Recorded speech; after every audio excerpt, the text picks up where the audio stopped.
Nashville Super Speedway. Nashville's exclusive home for NASCAR. 102.5 and 106.3. Checkered flag is in the air. Man, this is a win in the cup race.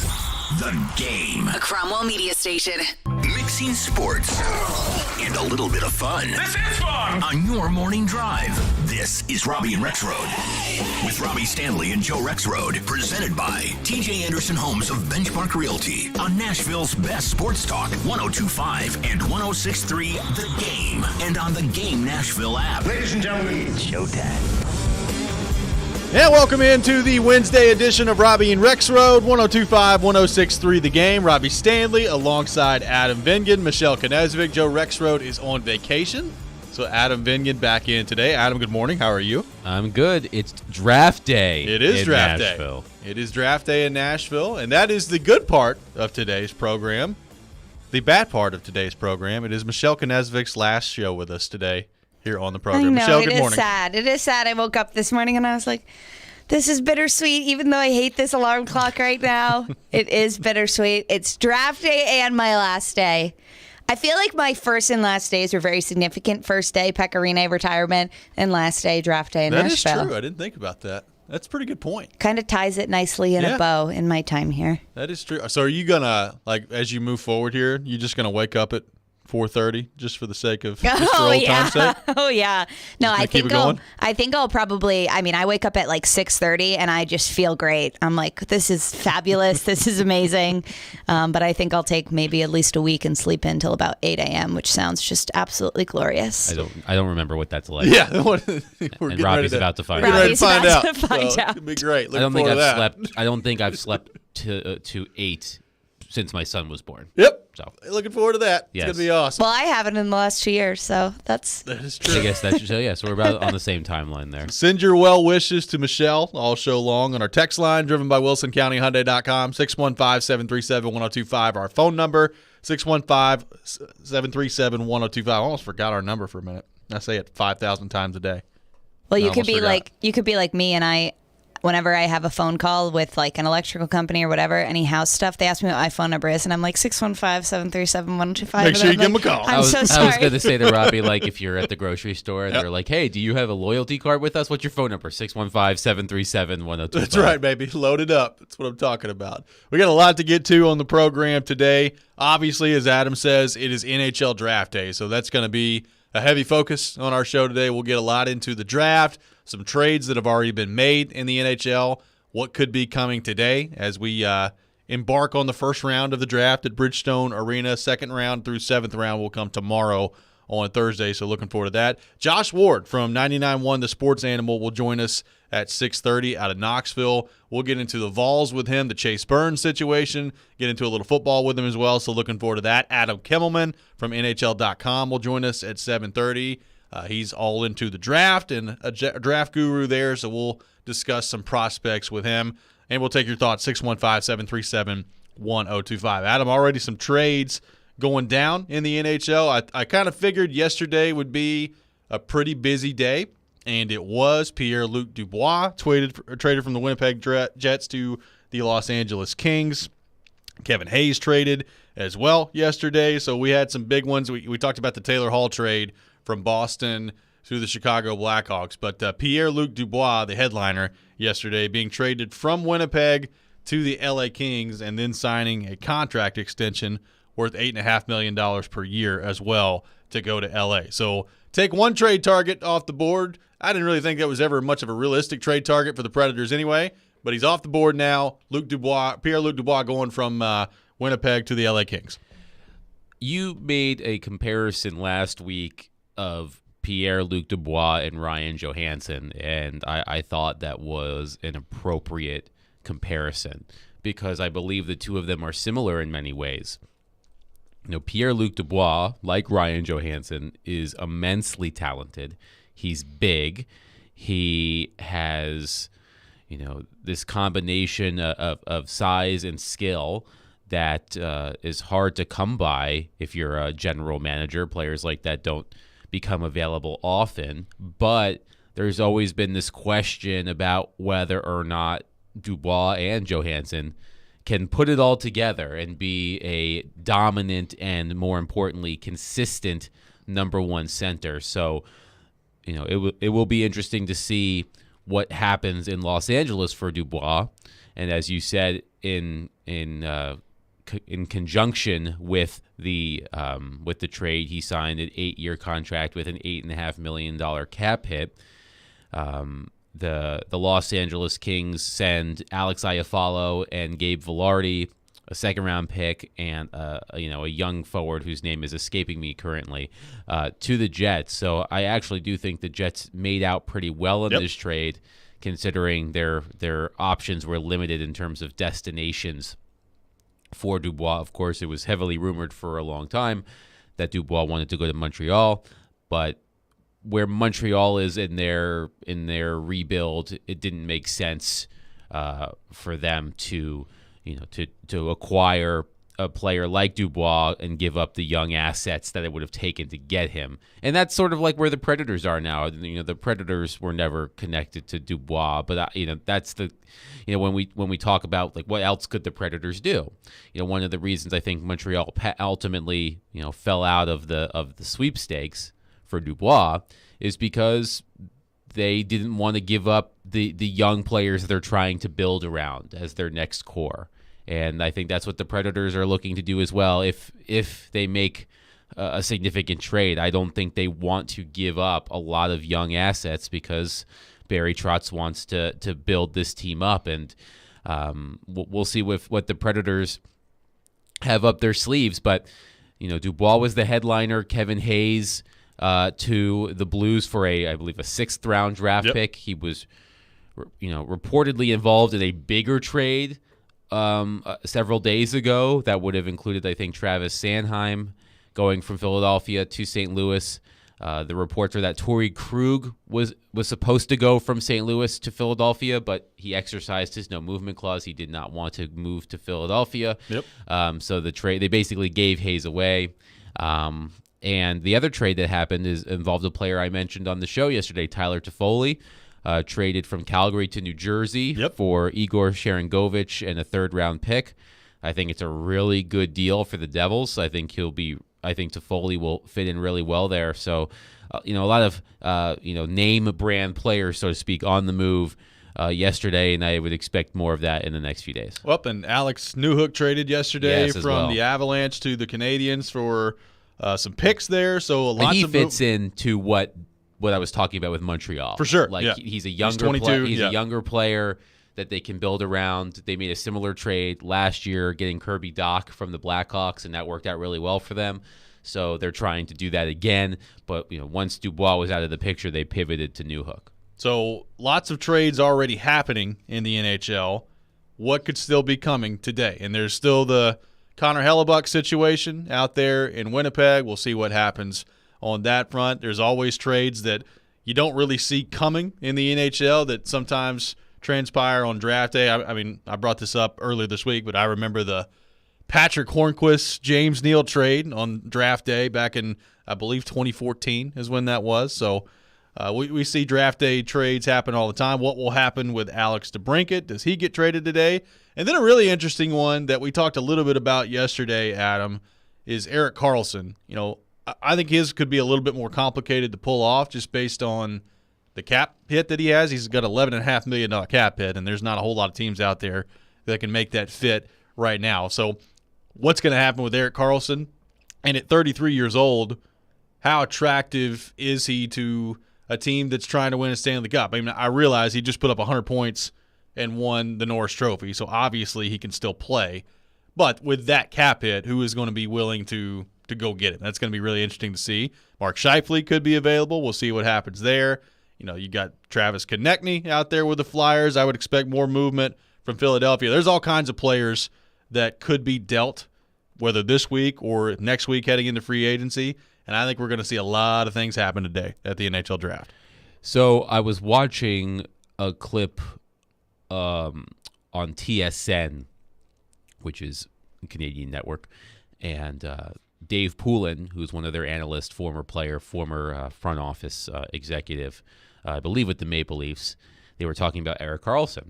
And he mentioned like Dave Poulin, is certainly connected, but he's not an insider.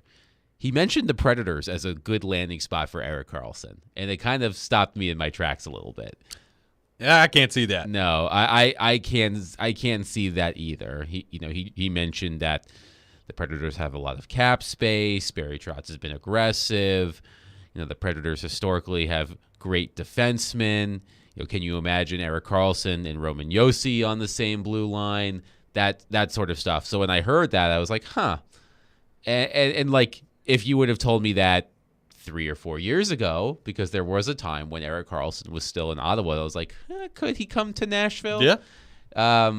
He ultimately went to San Jose. But yeah, we were just talking about timelines with Dubois, and I don't think Erik Karlsson is in the Predators timeline. Plus, Erik Karlsson has full control over a situation. Right. He has made it clear at his age that he wants to win a Stanley Cup before he retires. He's 33 years old. He's got a full no movement clause. I can't imagine him agreeing to a trade to Nashville. Well, I don't know that I can even imagine the Predators being interested in it. Like, yeah, it I just doesn't agree. make a whole lot of sense. No, I agree with that. But like, if they were, right. I don't think he would be interested in them. No, I don't think so. I mean, look, they're in a better spot than San Jose's in, but they're Yes. not in a contending spot. Like, but, you'd move from, you would move up from a team that's, one of the worst teams in the league to a team that's like a fringe bubble team Playoff at best. team, yeah. Like, he wants to play for a team that's clearly going to make the playoffs and is trying to win now, which the Predators are not.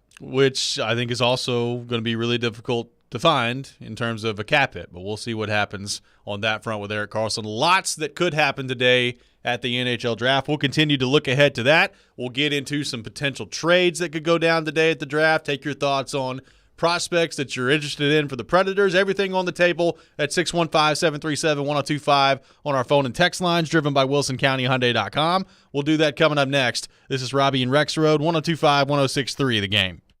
94.9 The Fan is your home for Hit City. Your Nashville Sounds are back in action, starting a 6-game series tonight in Memphis. Swing and a miss, strike 3. Sounds win. Pre-game at 6:50. On your home of Nashville Sounds baseball. 94.9 The Fan and the Fan app. The FedEx St. Jude Championship returns to TPC Southwind, August 9th through the 13th. Don't miss your chance to witness the top 70 players from the PGA Tour season battle it out in the first event of the FedEx Cup playoffs. Only 50 players will make it through Memphis. Don't miss your chance to watch the drama unfold. Daily grounds and upgraded ticket options are on sale now at FedExChampionship.com. Many jobs, sports, recreational activities, getting older, or having arthritis in your knees increases your chances of having knee problems. Whether you're an active senior or a high school athlete with knee problems or injuries, the world-class doctors at Houston Clinic Orthopedics can treat your knee pain or injuries. Houston Clinic Orthopedics is conveniently located where you work and live. Visit their website at tn.houston.com and book your appointment online. When experience matters, trust Houston Clinic Orthopedics. It's electric in Smashville. The International Brotherhood of Electrical Workers Local 429 has a new path to a dignified career. Local 429 is accepting applications for the highest skilled electricians and linemen and is providing the best training in Middle Tennessee. They are the International Brotherhood of Electrical Workers Local 429. Call them at 615-889-4429 or go online to ibew429.org. IBEW Local 429, your proud seventh man since the beginning. Go Preds. At Lowe's, we're always bringing pros more ways to save. Right now, save $100 when you buy the Flex 24-volt brushless impact driver kit for just $99. That's 50% off the original price. Plus, you'll also find Southwire Romex Simpole 250-foot wire for just $109. Lowe's knows savings. Lowe's knows pros. Valid through 7/20 while supplies last.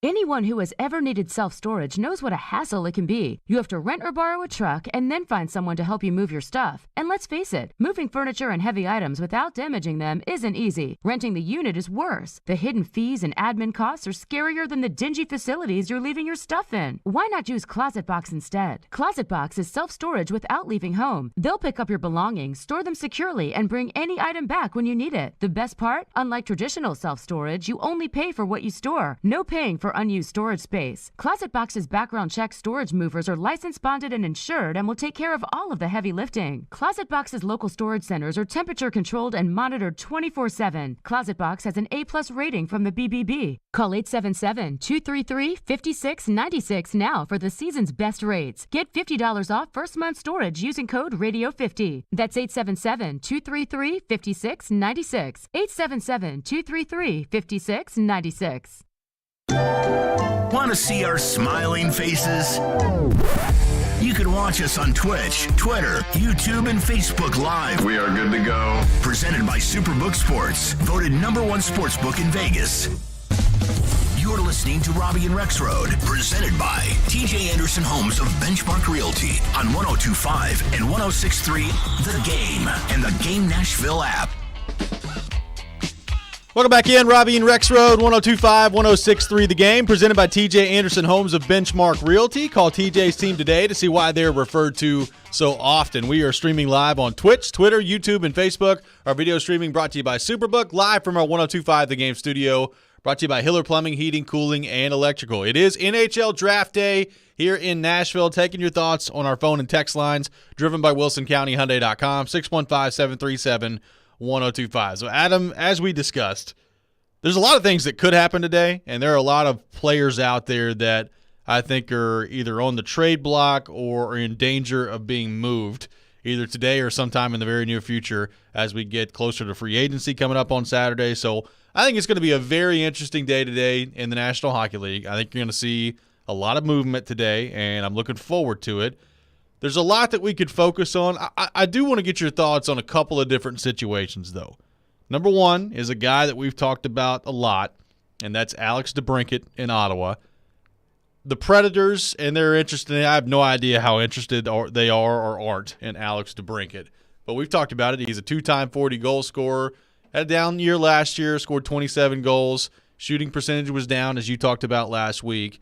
You know, I think he could be a really good player for whoever he ends up with, and whether that's Dallas, who he's rumored to be interested in, Detroit, who he's rumored to be interested in, Nashville apparently is on his list. So there's a lot of different ways this thing could go.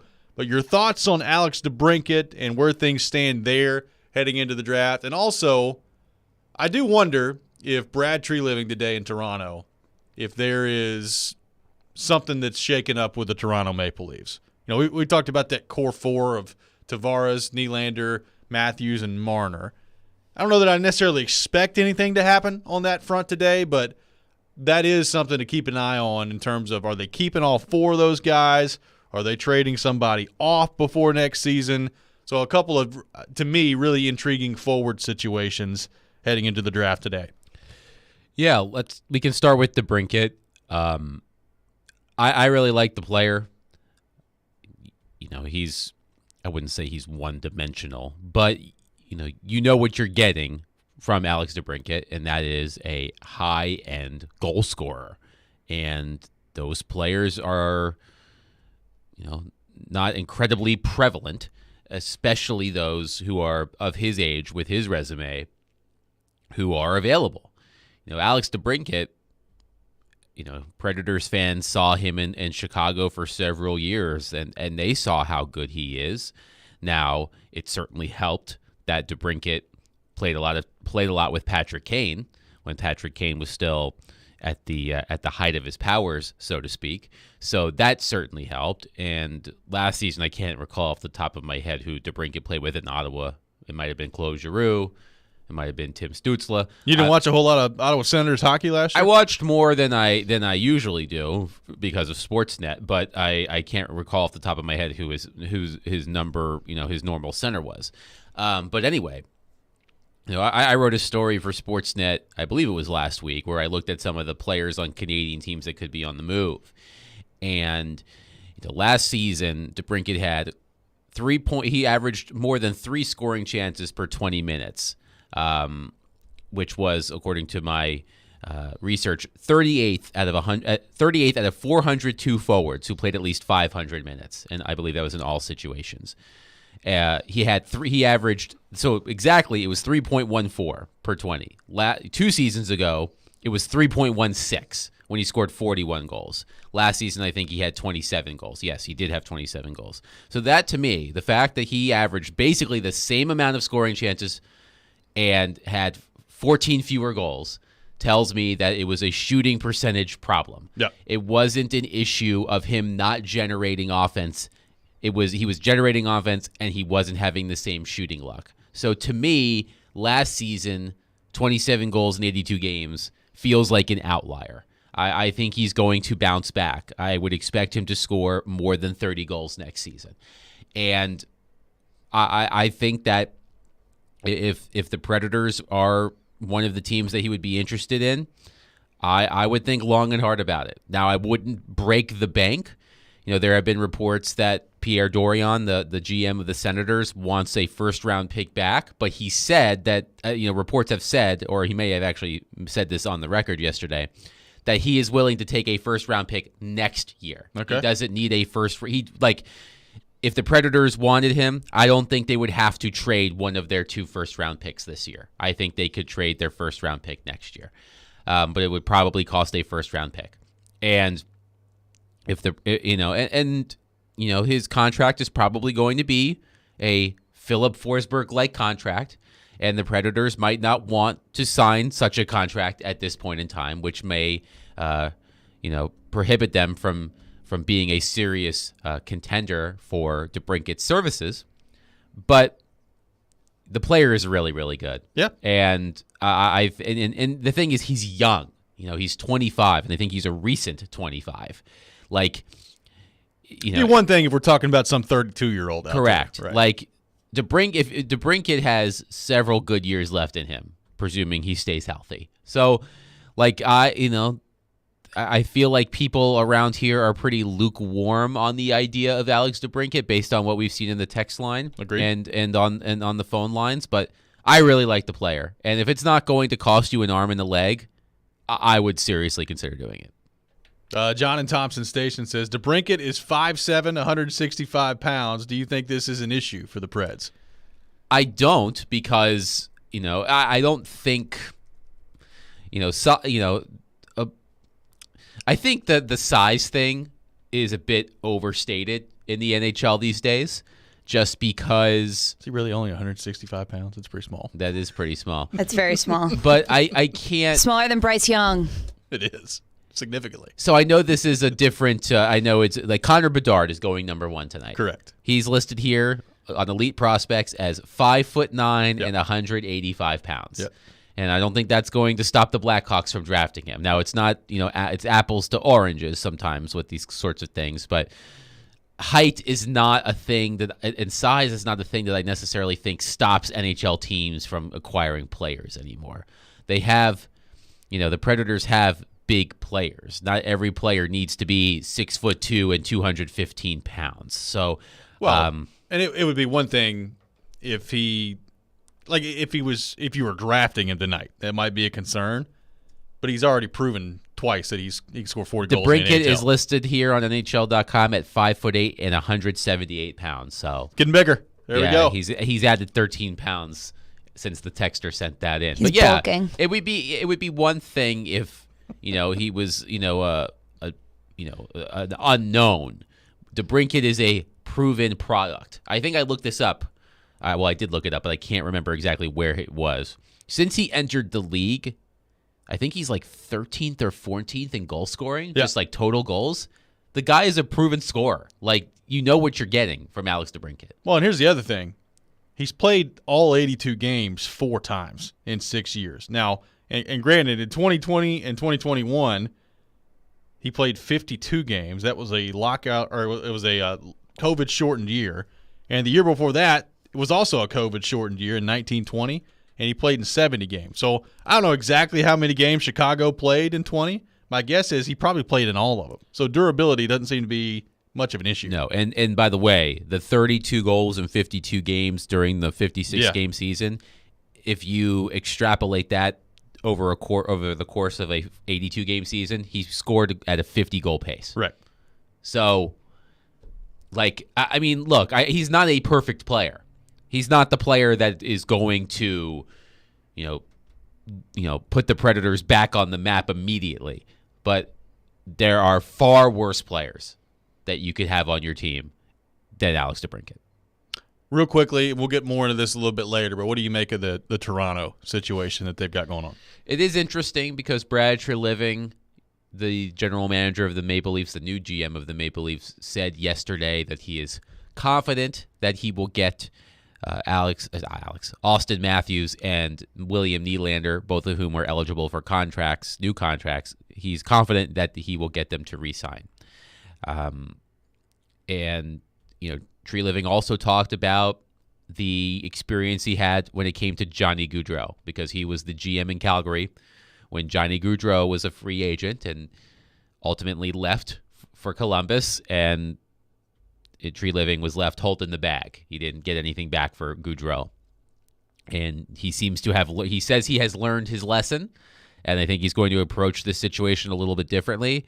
There are multiple reports that Austin Matthews will ultimately re-sign with the Toronto Maple Leafs. I'm sure it'll cost a ton of money. But, yeah, I mean, you would think that one of those forwards, Matthews, Marner, Nylander, and Tavares, is going to shake loose because of just the cap situation.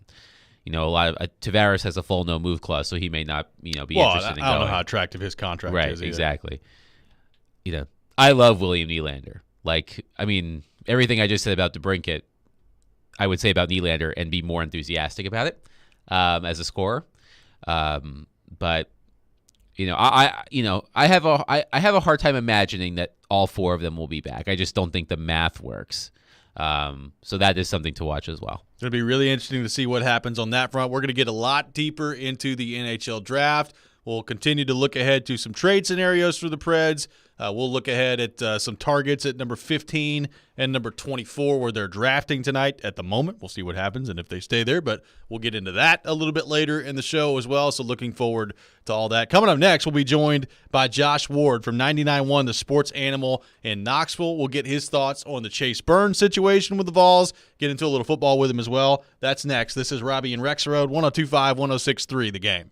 The offseason is in full swing, but there's no slowing down ESPN's Teron Davenport. The flow of information. He talks the talk. Spears gives you that guy that can still hit the home run. And walks the walk. As a run blocker, he's going to murder a linebacker at the second level. On Everything Titans, TD is on Mondays at 1, Thursdays at 3, Friday mornings at 8, and anytime on the Talkin' with TD podcast. TD is on 102.5 and 106.3 The Game and the Game Nashville app. Baseball fans, your home for the best baseball action is 102.5 The Game and 94.9 The Fan with the ESPN Game of the Week and the Nashville Sounds. It's all brought to you by Superbook Sports, the #1 sports book in Vegas. Download the Superbook app today. The clock is ticking on Genesis Diamond's amazing finance offer. You have until 6 p.m. Saturday to take advantage of the hottest offer of the summer. 5 years, 0 interest financing. Get in now and splurge. Maybe treat yourself. Planning to propose? Get that stunning designer engagement ring starting as low as $67 a month. Or a 3-carat lab-grown center diamond just $99 a month. Nothing down and no interest for 5 years. But hurry, this incredible offer ends Saturday and will not be extended. Only at Genesis Diamond, Green Hills and Cool Springs. On approved credit, see store for details. If you're hiring, it can feel like you're trying to find a needle in a haystack. You can hope the right person comes along, or you can just use ZipRecruiter. And now you can try it for free at ZipRecruiter.com/radio. In fact, ZipRecruiter has helped a lot of business owners find their needle in a haystack, like Marco, president of operations at Telly Tires and Auto Centers. Because Telly Tires has grown a lot in the last few years, Marco needed to hire everyone from a receptionist to a store manager to a head mechanic. ZipRecruiter helps me find all the right people, even the most difficult jobs to fill. ZipRecruiter helps me keep my business running. Take it from Marco and millions of other businesses who've used ZipRecruiter. ZipRecruiter can help you find the needle in the haystack. See why 4 out of 5 employers who post a job on ZipRecruiter get a quality candidate within the first day. And right now, you can try ZipRecruiter for free. That's right, free at ZipRecruiter.com/radio. That's ZipRecruiter.com/RADIO. ZipRecruiter.com/radio. ZipRecruiter, the smartest way to hire. Mom, we're out of potato chips. Teenagers, they'll eat you out of house and home, kind of like health insurance, which can take a big bite out of the family budget. Fortunately, with Farm Bureau Health Plan's Core Choice coverage, we can save $3,600 a year compared to the leading competitor. And we've got better coverage with a lower premium, lower deductible, free telehealth visits, and access to one of the largest networks available. Can we order pizza? Visit FBHP.com or your local Farm Bureau office today. Hey y'all, my name is Tiara, and a little thing that I love about the Chick-fil-A Spicy Chicken Biscuit is that it has the perfect amount of spice to jumpstart my day. Whoever thought of it, thank you so much. Hi, my name is Robert, and a little thing I love about Chick-fil-A Spicy Chicken Biscuit is the biscuit. It reminds me of my grandma's homemade biscuit. It's always buttery and savory. Then you add the spices, instant classic. Order the Spicy Chicken Biscuit on the Chick-fil-A app today. Real Chick-fil-A guests paid for their testimonials. If it's important to Nashville, I'll put it out right now. It's important to Jared Stillman. Like, that's it. He's not afraid to ask the tough questions. Something is going on, and the question is, what does it mean? Or give the strong opinion. And just needed the bozo offensive coordinator to stop ruining the quarterback. Stillman and Company. Weekdays at 2 on 102.5 and 106.3 The Game and the Game Nashville app. Hey Nashville, this is Mookie Betts. You're listening to Nashville's best sports talk, ESPN 102.5 The Game. Welcome back in, Robby and Rexrode, 102.5, 106.3 The Game. Robbie Stanley alongside Adam Vingan. Michelle Knezovic here with you on this Wednesday morning. We're talking little balls, and to help us do that, let's go to our 102.5 The Game phone line, driven by WilsonCountyHyundai.com, and welcome in our friend Josh Ward from 99.1 The Sports Animal in Knoxville, host of Josh and Swain. Josh, good morning. How are we doing? Hey, doing great. Great to be with you. Appreciate you taking time to be with us. So, Josh, on your radio station yesterday, Tony Vitello confirmed that Chase Burns was entering the transfer portal. Obviously, we know how important Chase Burns was in the postseason run for Tennessee to Omaha. So, I guess, number one, how do you think this all came to be with Chase Burns entering the transfer portal, and what does this now do for Tennessee and their outlook for 2024? The most notable thing during the conversation that Tony had on our morning show was that he mentioned they've known for a while that Chase was planning to leave. So he pitched through the end of the season knowing, or at least planning, to leave Tennessee's program with Tennessee's staff and presumably the players on the team knowing that he would be moving on after this season. There is the aspect of, okay, how did that affect the team? We also have the results on the field, so that might have caused some commotion behind the scenes, and we've heard Tony Vitello and players talk about what they've had to overcome, and I think there are a number of items on that list, but this is probably one of those items. A guy that was projected All-American level pitcher this season, freshman of the year a year ago, with all kinds of ability, in-state player who is a year away from going to the Major League Baseball draft, while they know that he's planning to leave Tennessee.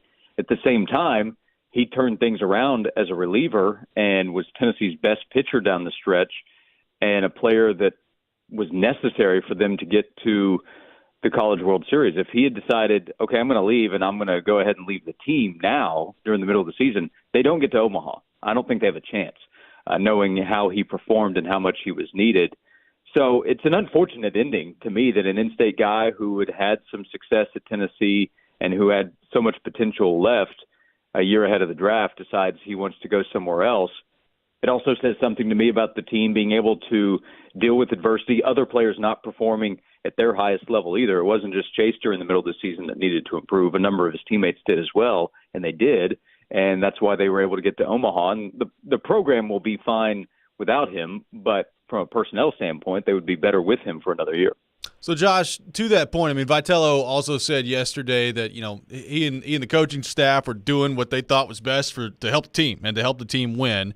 Do you think this was as simple as the move to the bullpen for Chase Burns? And the reason I ask that is because, I mean, they did it, and now the season's over. And my guess is, had he stayed, He's probably their Friday starter next year again. So do you think it was as simple as the move to the bullpen that sent Chase Burns kind of over the edge to the transfer portal?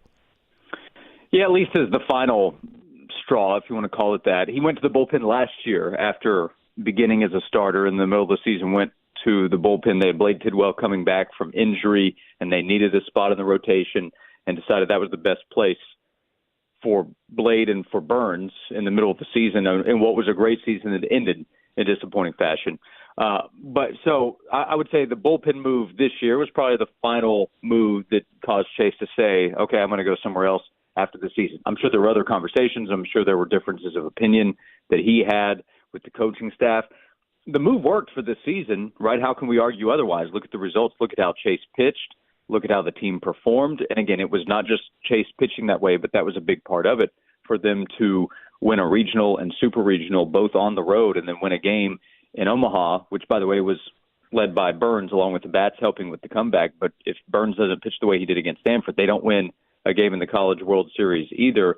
So that is a reminder of what he's capable of doing and what is lost with him moving on. They still have Drew Beam coming back, and A.J. Russell has a ton of potential.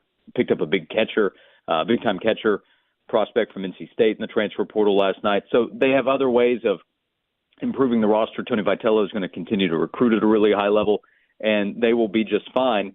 There is no way to know at this point if they could have said, okay, instead of going to the bullpen, Chase, we're going to move you back a day and have you pitch on Sunday and work through these issues that have been going on through the first 4 weeks of SEC play, because he was not pitching well when they made that move at all in SEC play. The very next outing, he comes out of the bullpen and is terrific. It was really good from there on out. Not perfect, but really good and close to perfect in the postseason. Could they have done that, moving him back a day in the starting rotation, having him pitch through issues on a Sunday? Would that have mattered to him? I don't know. So at this point, the results are they get to a College World Series, which is rare in Tennessee's history, and they win a game in Omaha, which is even more rare. But they also have to say goodbye to a very talented player who had differences of opinion with the coaching staff, which can go both ways. You know, the coaching staff can look at it and say, okay, this is something we had to deal with during the season. We don't have to deal with that, even with the talent that comes with it. Josh Ward with us here on Robby and Rexrode. So, Josh, to that point, just kind of wrapping up the baseball part of the discussion here. Now it is done. He's in the transfer portal, and Tennessee did get to Omaha again this year, the second time in the past 3 years, and this time won a game for the first time since 2001. So, to kind of take us behind the curtain there in Knoxville, the fan base with this program in terms of expectations moving forward. I mean, we see this happen a lot. When you start to win a lot, all of a sudden the expectations change. So what do you think are fair expectations for next year's team as we sit here today looking ahead to what is probably going to be a changing roster heading into next year? Yeah, it will change now. Adding the transfer I mentioned from NC State helps, because that was a spot they needed to shore up, especially in the lineup at catcher, and they've done that. And we'll see with the pitching rotation, having to replace Burns now to go along with Dolander and Lindsey with the expectation there. They bring in a transfer from Jacksonville State. How does that help? A player named A.J. Causey to go along with Russell and Beam, who I mentioned.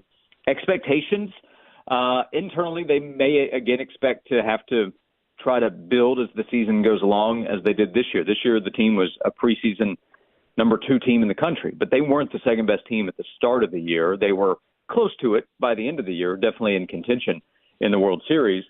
This upcoming year might be similar in that they have to come together as a team and figure things out. We'll see with the schedule. Maybe things are a little easier at the start of SEC play. That was part of it, too. That first half of the SEC schedule was brutal. So you're trying to figure some things out with your rotation and the lineup against the best teams in college baseball, and that was really difficult. They figured it out along the way. But fan expectation is to contend to go to the World Series. I think that's going to be the expectation, or at least the hope every year. And that's the goal internally, meaning the coaches and players, and then the fans. That's how this program has changed. 2 World Series appearances in 3 years. And the year they didn't make it is when they probably had their best team that just fell short in the Super Regional. And to add to that, I was almost blown away by the amount of reaction we got to the Chase Burns news on Tuesday, especially with a few days heads up. Like the word broke during the weekend, and Monday we talked about how it was going to happen, and there was still so much reaction to a pitcher in college baseball deciding to transfer. That's a reminder of how much fans have bought into this program, because there wouldn't have been that kind of reaction 3 or 4 years ago, and I know we're in the transfer portal era now, but to a top prospect from in the state of Tennessee transferring, I promise 3 or 4 years ago, there's no way it's the reaction we got yesterday, which shows how much fans care about Tennessee baseball now. Yep, totally agree with that. So, Josh, switching gears to football, it's kind of hard to believe, but SEC Media Days right around the corner here in Nashville, and then we're off and running with football season after that. So, beyond Joe Milton, what is your biggest question mark or maybe point of intrigue with this team heading into the fall? I would say the offensive line, because Tennessee has to replace Darnell Wright, who was a top 10 pick in the NFL draft and was vital to what Tennessee was able to do offensively with the way he was able to protect and block, and the run game is going to be so important, and you have to replace Darnell there, as well as Jerome Carvin, who is kind of an underrated player, underappreciated maybe in conversation because we talk so much about Hooker, Hyatt, Darnell, for obvious reasons. Cedric Tillman moving on, although he was somewhat replaced last season because he missed time due to injury. But having to replace Darnell Wright at right tackle and Jerome Carvin at left guard is a big deal. Now, having John Campbell come in as a transfer to help on the left side, and then Gerald Mincey and Crawford move over to the right side, you have a good amount of experience. You don't have a Darnell Wright level talent because he's special and different from just about everybody. We'll see at left guard. They're going to continue to have competition there. They do have depth on the offensive line, and they have an offensive line coach in Glenn Ellerby, who I think is really good. He's done a really good job so far at Tennessee. And then Cooper Mays and Javonte Spraggins at center and right guard are guys that Tennessee knows they can count on. I say all this, though, because it's going to affect how good Tennessee is in the run game, which really matters for this offense. And they're deep and talented at running back. And then also Joe Milton. You know, how do you protect for him? If there's more pressure coming his way, is he more prone to make mistakes? Hendon had great protection last year, much better than he did 2 years ago, and we saw the difference. So how this offensive line comes together is going to play a big role in how much productivity we can see with the offense coming off a year where they were the best in the nation, at least in scoring points. Yep, that's a great point. And, you know, Josh, last thing here for you. The quarterback position, I don't know that I've ever been more intrigued by it from Tennessee heading into a season, obviously with Nico coming in, but just what exactly Joe Milton is going to be as a full-time starter. But I guess let me put it to you this way. If he is more of the Joe Milton that we saw in the Clemson game last year, and that's basically what he is all season, how good do you think this team can be? If he is that, then Tennessee is a legitimate playoff contender. Doesn't mean they'll get there, but they are legitimately in the conversation because the Joe Milton from the Clemson game really does raise the floor of this offense. And this offense just has a benefit of the doubt with Josh Heupel as long as he is in charge. The expectation, rightfully so in my opinion, is that they're going to be able to put up points. And that Joe Milton with a run game that was necessary as well for them to really turn things on in the second half against Clemson, if that is there, then this offense is probably going to be too much for teams like Florida and Missouri to keep up with. We'll see about Texas A&M. Yeah, we'll see about South Carolina, but I do like the Vols coming back and winning that game in Knoxville this year after last year went so horribly in Columbia. But the offense, if it's capable of doing anything close to what last year's team did, just makes it difficult for a lot of the teams to keep up. Alabama and Georgia, they obviously have a chance to keep up and outpace Tennessee, but most others have a difficult time. So if we can get that Joe Milton, if that's what we see from him on the field for Tennessee, it's going to raise the confidence level of everybody in the program. And at some point, he'll probably put on a show, put up some throws that will get all kinds of attention for Tennessee, which helps the program too. Well, Josh, really good stuff as always, man. Really appreciate you taking time to be with us this morning. Enjoy the rest of your week, and we'll talk to you soon. Hey, you got it. Thanks a lot, guys. Absolutely. Josh Ward from 99.1 The Sports Animal in Knoxville, our guest here on Robby and Rexrode. We'll react to what Josh had to say there. Take your thoughts at 615-737-1025. We'll also get into some comments from Kevin Byard yesterday on Bussin' with the Boys. That's all coming up next. This is Robby and Rexrode, 102.5, 106.3 The Game. Every Wednesday at 8:30. Come on, Now, join Robby and Rexrode for The Choice is Yours. 2 sports questions, 2 non-sports questions. They'll answer a couple of questions about life and sports. The Choice is Yours is built by Jarrett Companies. You have a choice. So when you have a need for site and utility work, fire protection, concrete and asphalt services, the choice is simple. It's Jarrett Companies. For more, visit JarrettCompaniesInc.com. The choice is yours. Wednesdays at 8:30 on 102.5 and 106.3 The Game and the Game Nashville app. Hey guys, this is Mike at Newton Ford in Shelbyville. Did you hear the news that we were awarded as a 2023 Dealer of the Year out of all 4 dealerships in Tennessee by Dealer Rater, where real people write real reviews about their car dealership experiences? Yep. That means we got the most 5-star reviews from customers like you over the past year out of all the 4 dealerships you could choose in Tennessee. We're proud of our reputation, but you've got to check it out for yourself. So if you want a smooth purchase of a brand new Ford or pre-owned new-to-you vehicle, we're here to help make that happen. The best part is, you can start this entire process online with Newton FastPass. That's right, no phone calls or waiting on the lot. Start shopping right now by visiting newtonford.com/Newton-FastPass. That's newtonford.com/Newton-FastPass. Come see us in Shelbyville, just a short drive from Murfreesboro, to see how we can smooth out the car shopping experience for you. Golfers, tee it up at Edwin Watts Golf Shops for the huge Callaway Trade-In Trade-Up event happening now through June 30th. Bring in any of your old clubs and receive 2 times your trade-in value towards any new Paradigm, Apex, Big Bertha, Great Big Bertha, and Reva family of clubs. This huge Trade-In Trade-Up event is happening now through June 30th. Edwin Watts Golf Shops, home of the 90-day satisfaction guarantee, serving golfers since 1968. Men, at the Tennessee Men's Clinic, our urologists and providers have been helping guys with erectile dysfunction and other sexual health issues for years. And unlike some, at the Tennessee Men's Clinic, we take a comprehensive approach to your sexual health. Our sole focus is to treat ED and related conditions. ED can be affected by a bunch of things, from hormones, prostate issues, medical conditions, and even simply aging. The fact is, most guys experience it at some point in life. If you're suffering with ED, it's extremely important to see a provider that understands how your medical conditions, hormone levels, and other factors can impact your ability to have sex. That's why you should come to the Tennessee Men's Clinic, where we have treatments that are effective in nearly 90% of cases. I can't tell you how many guys we've seen that thought their situation was hopeless, only to be wildly surprised. So give us a call today. We'll do some blood work with a T-check and a medical consult to give you the best shot at success. Call 615-208-9090 or go to TennesseeMen'sClinic.com. We have 2 offices, Midtown and Franklin. Visit our website to learn more, including side effects. Treatments extra, results vary. Join Moving Forward and the Nashville Scene Tuesday, July 11th from 5:30 to 7:30 in the evening at Meharry Medical College for a mayoral forum to kick off early voting. Hear Nashville mayoral candidates' plans for improving the rising transportation issues in Nashville, Davidson County. Visit MovingForwardMIDTN.com today. That's MovingForwardMIDTN.com to register for free. You're locked into Robby and Rexrode, presented by TJ Anderson Homes of Benchmark Realty. I had the radio on. I'm listening to 102.5 and 106.3 The Game and the Game Nashville app.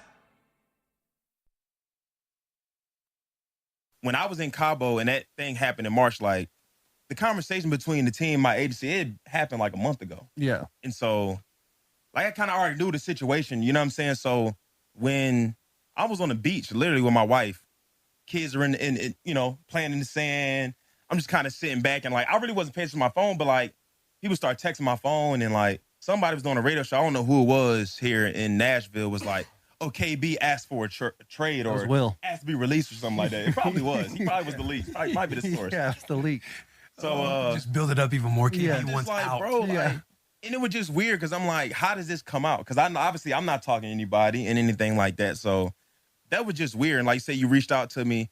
But I don't know. I just think, like, with the whole situation where I just kind of felt like it was, for me personally, like, silence is golden. You know what I'm saying? Like, I feel like I just had to kind of go dark for a little bit, just because the simple fact is that, you know, it's very easy to get your emotions involved.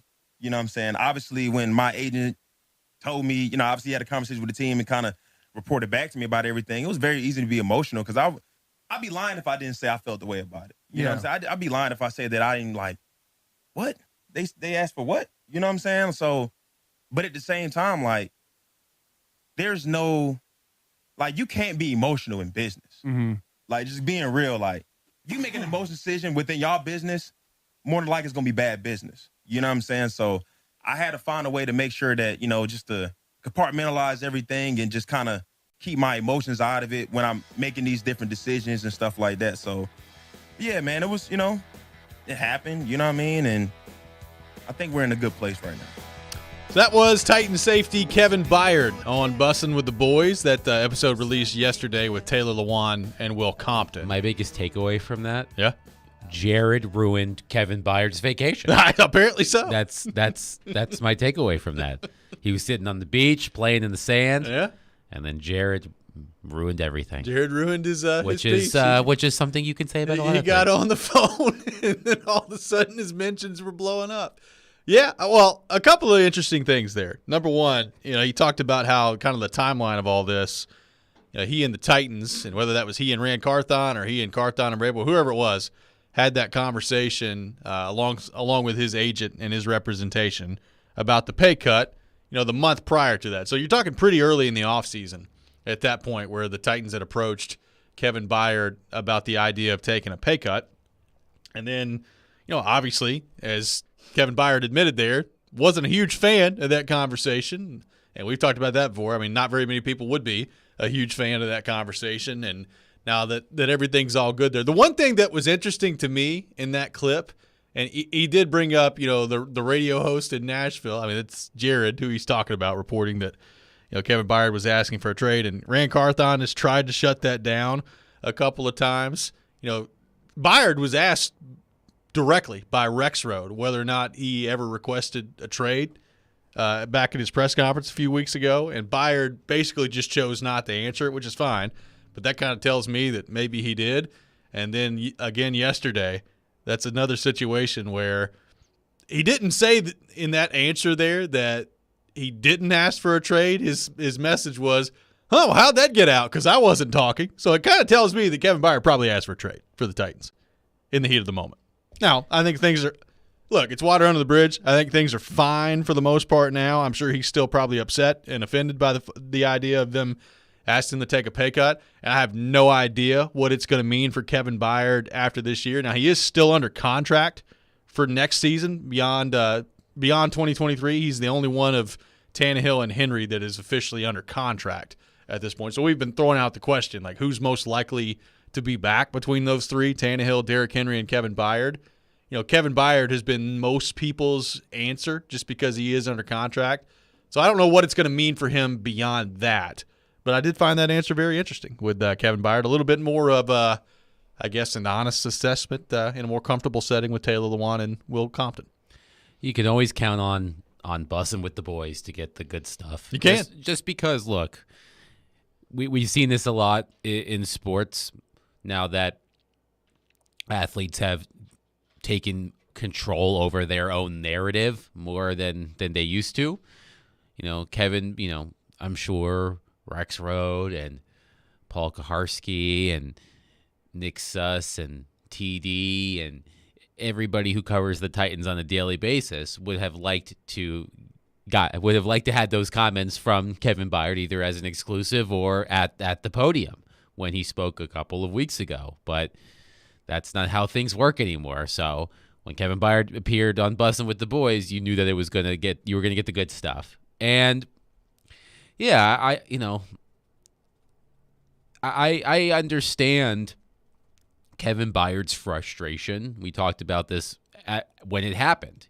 He has been a consummate professional for the Tennessee Titans. He's been incredibly productive for the Tennessee Titans, and he wants to be here. He wants to be a one-team kind of player, but which doesn't happen much in sports anymore, for one reason or another. And I don't blame him for feeling insulted by the Titans asking him to take a pay cut. But I remember talking about this with Caroline and Junie a couple of weeks ago. I thought to myself that once Kevin Byard spoke on this, that at least publicly, this story would be resolved. But in hindsight, I don't feel that way. I mean, I know that he's under contract. I know that he's going to get paid what he signed up to be paid. Yeah. But something just doesn't feel right. Well, you could kind of see it up there at the press conference when he had his press conference a couple weeks ago. He didn't want to get back into all that publicly, which is fine. I think that was a good move by Kevin Byard.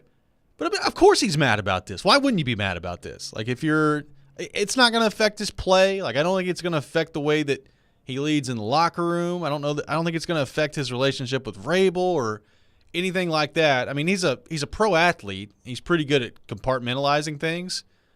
But of course he's mad about it. I mean, everybody, just think about your own job. Like, if they came to you and said, "Hey, we know that we gave you this salary, but we'd really like you to take a pay cut now." Like, nobody would be happy about that. So, like, I think clearly it upset him. I think clearly, it was a sticking point that bothered him for a while, and he's not going to get into a huge amount of those details publicly. I mean, yesterday on Bussin' with the Boys is probably the last time we'll hear about it from Kevin Byard, at least for now, before the season begins. But I just thought it was interesting, those comments. And again, like I said, that's now 2 opportunities that he's had, both one at a press conference and in that answer yesterday, to say, "No, I never asked for a trade," and he's not said that. So you can read into that whatever you will. 615-737-1025, our phone number, 615-737-1025. Coming up next, we will get back into the NHL draft. Got a lot of your thoughts to get to on that. On our text line, we'll have Adam Kimmelman from NHL.com coming up at 7:30 next hour to get into the draft as well. So it is NHL Draft Day here in Nashville. Got lots to get to on that front. We'll do that coming up next. This is Robby and Rexrode, 102.5, 106.3 The Game. All the big plays. Rebound, try out in front, and Saros covers it up. All the big stories. Andrew Burnett reportedly hired as the next head coach of the Predators. All in one place. We are Nashville's best sports talk. 102.5 and 106.3. Checkered flag is in the air. Comparing goalies to running backs. 46-27 Vanderbilt. Does this group of players need more? The Game and the Game Nashville app. ElectronicExpress.com. We make it happen.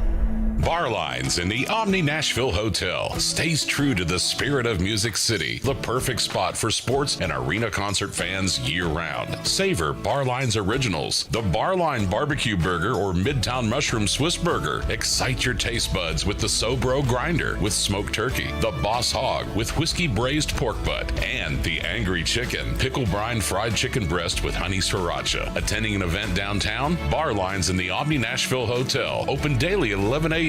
is a great way to kick off your afternoon or evening.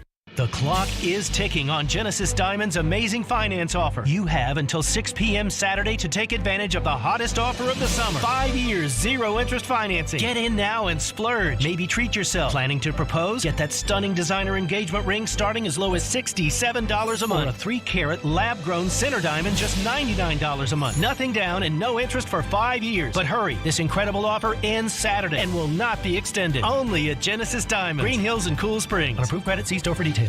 Get in the zone, AutoZone. Washed and waxed? Check. Gassed up? Got it. What about that check engine light? That, You know you gotta treat your car right. I know. Then you should know about the free AutoZone Fix Finder service. Head on over to AutoZone, get your engine light checked, and get a report for free. Don't even take a minute. Free AutoZone Fix Finder service. Your car will thank you, and then you can thank me. Get in the zone, AutoZone. Restrictions apply. Your Game Center update. I'm Michelle Knezovic. It's draft day in Nashville, and our draft coverage will start at 6 p.m. with Robbie Stanley, Willie Donick, Max Hers, and Chase McCabe. They'll be live from Bridgestone Arena with all the latest on the Nashville Predators. And Kevin Byard went on the Bussin' with the Boys podcast yesterday and had some interesting comments regarding his contract. It's very easy to get your emotions involved. You know what I'm saying? Obviously, when my agent told me, obviously he had a conversation with the team and kind of reported back to me about everything, it was very easy to be emotional because I'd be lying if I didn't say I felt the way about it. You know what I'm saying? I'd be lying if I said that I didn't like, what? they asked for what? You know what I'm saying? So, but at the same time, like, there's no, like, you can't be emotional in business. Mm-hmm. Like, just being real, like, you make an emotional decision within y'all business, more than likely it's going to be bad business. You know what I'm saying? So I had to find a way to make sure that, you know, just to compartmentalize everything and just kind of keep my emotions out of it when I'm making these different decisions and stuff like that. So, yeah, man, it was, you know, it happened, you know what I mean? And I think we're in a good place right now. This report is presented by the law offices of Amanda J. Gentry. I'm Michelle Knezovic for 102.5, 106.3 The Game. For more, follow us on Twitter at 1025thegame or visit thegamenashville.com. Live from the Hiller Plumbing, Heating, Cooling, and Electrical Studios. WPRT FM Pegram, WPUC HD2 Laverne. Broadcasting on Alexa. I appreciate that. And other smart speakers. 1025 and 1063. And the score! You can run different offenses. The doors on the board. Off the field, on the field. The Game. A Cromwell Media Station. Mixing sports and a little bit of fun. This is fun! On your morning drive. This is Robby and Rexrode. With Robby Stanley and Joe Rexrode. Presented by TJ Anderson Homes of Benchmark Realty. On Nashville's best sports talk. 1025 and 1063 The Game. And on the Game Nashville app. Ladies and gentlemen, it's showtime. Hour number 2, Robby and Rexrode, 102.5, 106.3 The Game, presented by TJ Anderson Homes of Benchmark Realty, where their advanced pay-by-TJ option can save you thousands when selling your home. Robby Stanley alongside Adam Vengen. Michelle Knezovic here with you on this Wednesday morning, the final show with us for Michelle Knezovic today here on the program. A tear rolling down her face as we speak. Yeah, well, I knew her when. I know, right? Chase told me today or yesterday, he was like, "You're going to cry tomorrow on the show." And I was like, "Oh gosh, are you about to do something?" And so stay tuned. Probably at like 10:45. He's going to serenade you. Oh, there you go. He can play the guitar, which I was very surprised. I'm really hoping he doesn't do it on the air, though. Listen, that would be great. That would be great content right there. That makes two of us. We'll see what happens on that front. By the way, speaking of Chase McCabe, we got your draft coverage tonight coming up at 6 o'clock. I'm really excited about this. Draft night in Smashville. I'll be a part of it. Willie Donick will be there with me. Max Hers going to be a part of things down on Radio Row for the draft coverage tonight. Chase McCabe, Pete Weber's going to drop by. We're going to have a lot of people dropping by tonight from Bridgestone Arena from the 2023 NHL Draft. NHL Draft coverage brought to you by International Brotherhood of Electrical Workers, Local 429, Electronic Express, Oil Fire Whiskey, and Farm Bureau Health Plan. So looking forward to that tonight beginning at 6 o'clock. Will you be joined by the biggest Predators Bobo in town, Jared Stillman? I don't know. I was listening to Jared yesterday. Okay. And I texted him this, so he knows how I feel. But I texted him yesterday after hearing some of his show, and they said, "I think you've turned into everything you hate, the Predators Bobo. The Preds Bobo. You love the coach. You love the general manager. He does. You think they're going to make the playoffs. Like, it's pretty Bobo of Jared." You know, and look, there have been some lean years for the Predators lately where they've told us they were going to be competitive, and they haven't been competitive. And we know how Jared felt about John Hines, and we know how Jared felt about David Poyle. Yeah. And look, I understand Barry Trotz has done a lot of things so far as incoming general manager that has the fan base excited, but. Hearing Jared yesterday just kind of came to me. I was just like, what a Bobo. It is a little bit of an about face that he's gone with the Predators here. A Bobo about face. A Bobo about face. I like it. A Bobo face. Yeah, we'll go with that. A Bobo face. I don't know. But Jared Stillman, Nashville's biggest Bobo. That's right. Looking forward to that. Clip that. Use that. Looking forward to that. I believe that I'm going to be stepping in for Jared versus Joe. So looking forward to that. Mark, give me a pep talk later. We'll get into that a little bit later in the program as well. Adam Kimmelman coming up at 7:30 to break down the NHL draft. And Adam, it is interesting. We've talked a lot about what could happen with the draft as far as trades, and could the Predators move up in the draft. And you look at the top 5, there are, depending on who you ask, I mean, I think 1 and 2, to me anyway, are pretty clear. Like Connor Bedard's obviously going number 1. We know that. I'm pretty sure Adam Fantilli is going number 2 out of Michigan. And then beyond that, it's going to be interesting. There's Leo Carlson in that mix, who's a centerman. Will Smith, who is a centerman in that mix out of the United States Development Program. You've got Reinbacher, the defenseman. I'm going to be interested to see where he ends up. Maybe the most interesting player in the first round is Matvei Michkov out of Russia, who is a supposedly elite goal scorer, and I think is going to go really high. The question is where, because there are obviously with the Russian situation going on and just some different things with him, depending on where you see him. I've got some people think he's going 3, some people think he's going 10. Like, it's going to be really interesting to see where he ends up in the draft tonight. So I'm looking at NHL.com's most recent and final mock draft, which includes our guest coming up, Adam Kimmelman, as well as Mike Morial, who both of whom are very in tune with the prospects, and they did a dueling mock draft, but they both submitted their picks for each of the for the first round, and they agree on the first 4. They both have Connor Bedard, of course, going to Chicago, Adam Fantilli to Anaheim, Leo Carlson to Columbus, and Will Smith to San Jose. Where they split is starting at number 5 to Montreal. Kimmelman has Matvei Michkov, who you just mentioned, the very talented Russian player, going 5th to the Canadiens. I'm looking to see where Morial has him going 8th to the Capitals. So they split. So I'm looking at Scott Wheeler on the Athletic. He's got him going 7 to Philly. So it seems like somewhere in that 5 to 10 range is where he'll likely go. So of course, when I pulled up Kimmelman's and Morial's mock draft, I immediately went to number 15 because I wanted to see who they have going to the Predators, and Adam, and we'll ask him about this, has Oliver Moore, who is a center from the USA national team development program, listed at 5'11", 195 pounds. Hopefully hopefully that's big enough for the texter who was concerned about the size of Alex DeBrincat. This is what Kimmelman wrote about Oliver Moore. Quote, Barry Trotz, who will take over as general manager on July 1st, wants its scouts to, quote, take some high-end swings on some guys. So Moore would be the perfect addition here. The left shot center is considered the best skater in the draft class with a skill set reminiscent of Detroit Red Wings forward Dylan Larkin.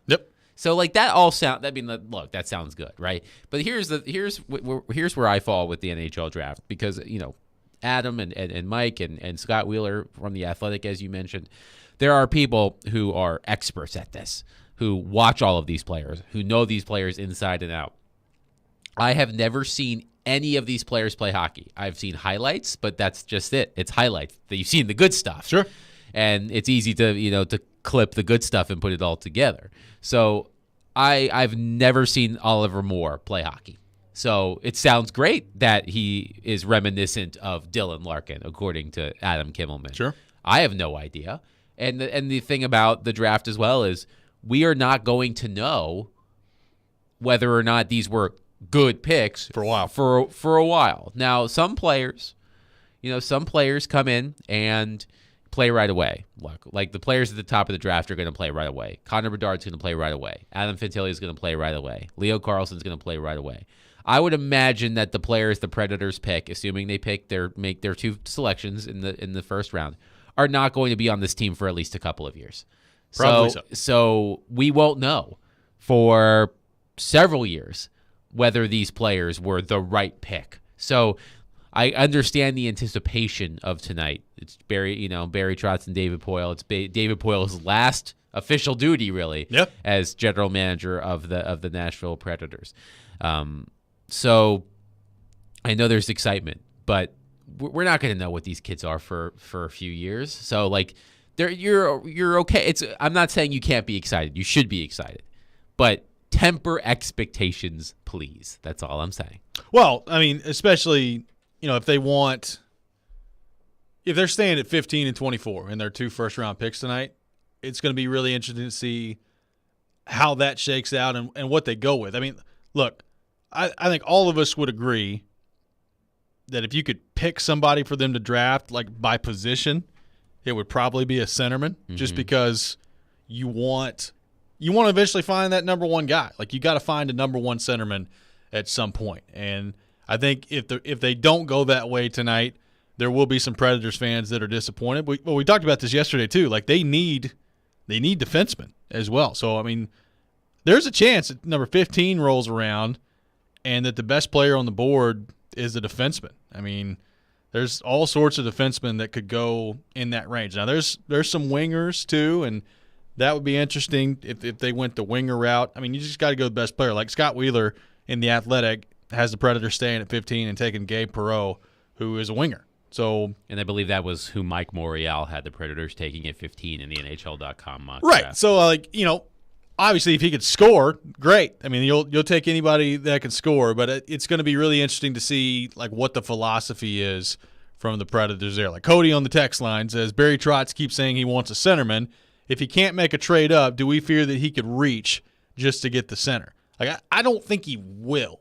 I mean, it's always a fear, and the taking big swings part of it is interesting because, he said that a few times. Does that mean that they are more willing to take a guy that maybe is a little bit more raw around the edges, maybe some question marks, but has the ability to be a top-end guy if you develop them properly? Like, is that reaching? Like, what would you call that? I don't know. But I do think, look, there will be a centerman there and available at number 15, and it really just falls to where you've got him on the board. Like, I still say, if you're the Predators and 15 rolls around and you've got a couple centermen there, but you've got a defenseman that you have ranked higher, like, I would probably go defenseman at number 15. That's just me.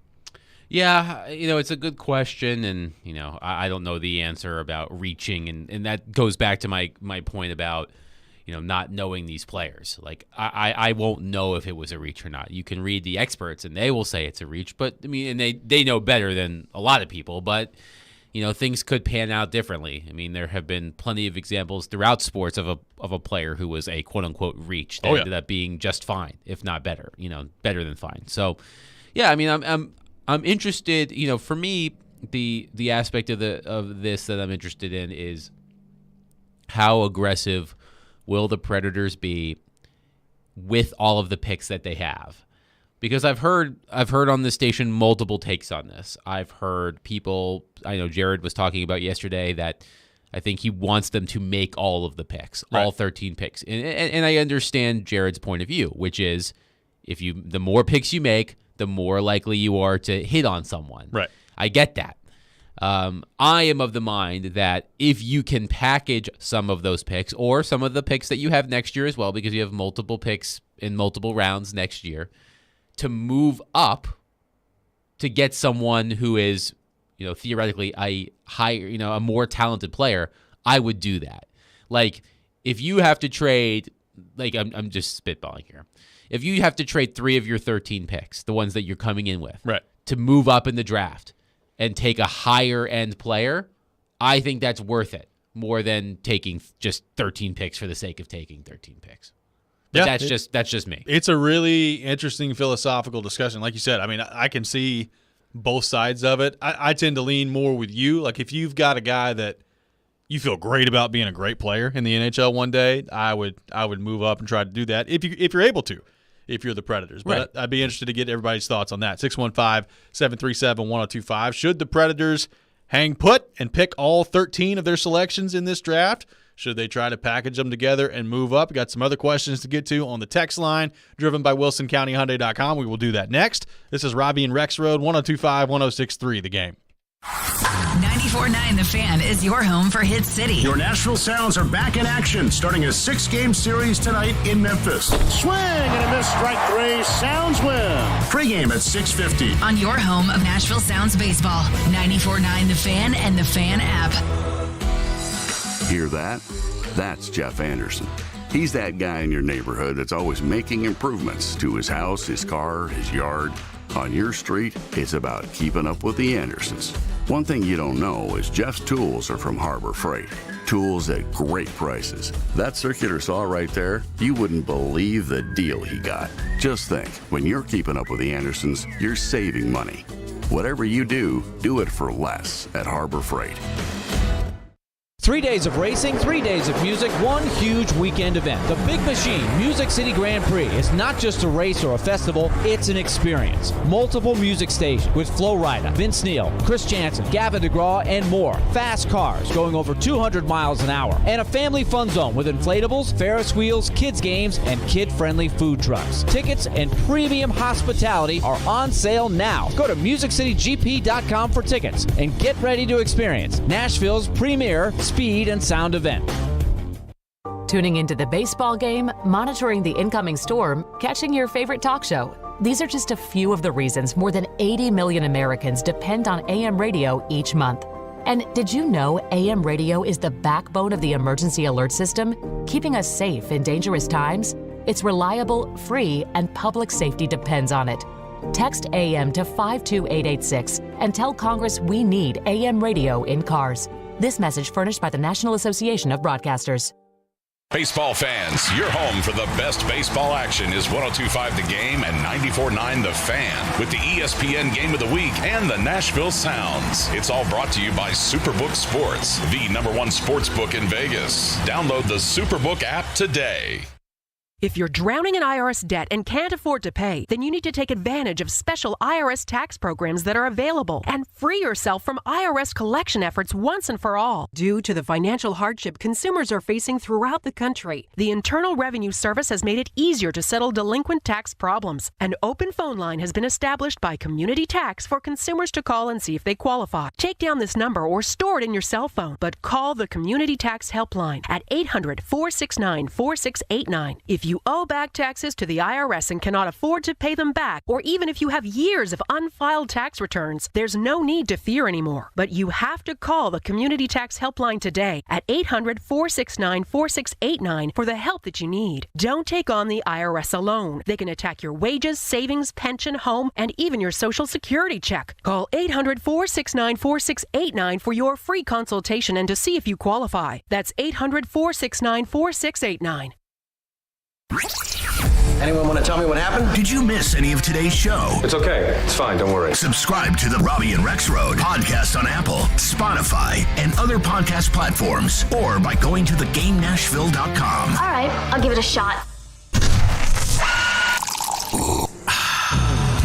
You're locked into Robby and Rexrode. Every morning, first thing. Presented by TJ Anderson Homes of Benchmark Realty on 102.5 and 106.3 The Game and the Game Nashville app.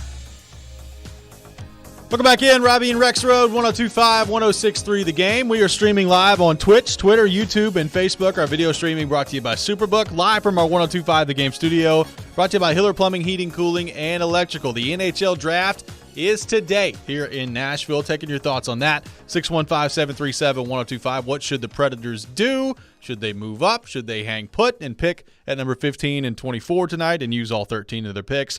Taking your thoughts on that. 615-737-1025. Let's go to our 102.5 The Game phone line, driven by WilsonCountyHyundai.com, and welcome in Travis in Nashville. Travis, good morning. Thanks for calling in.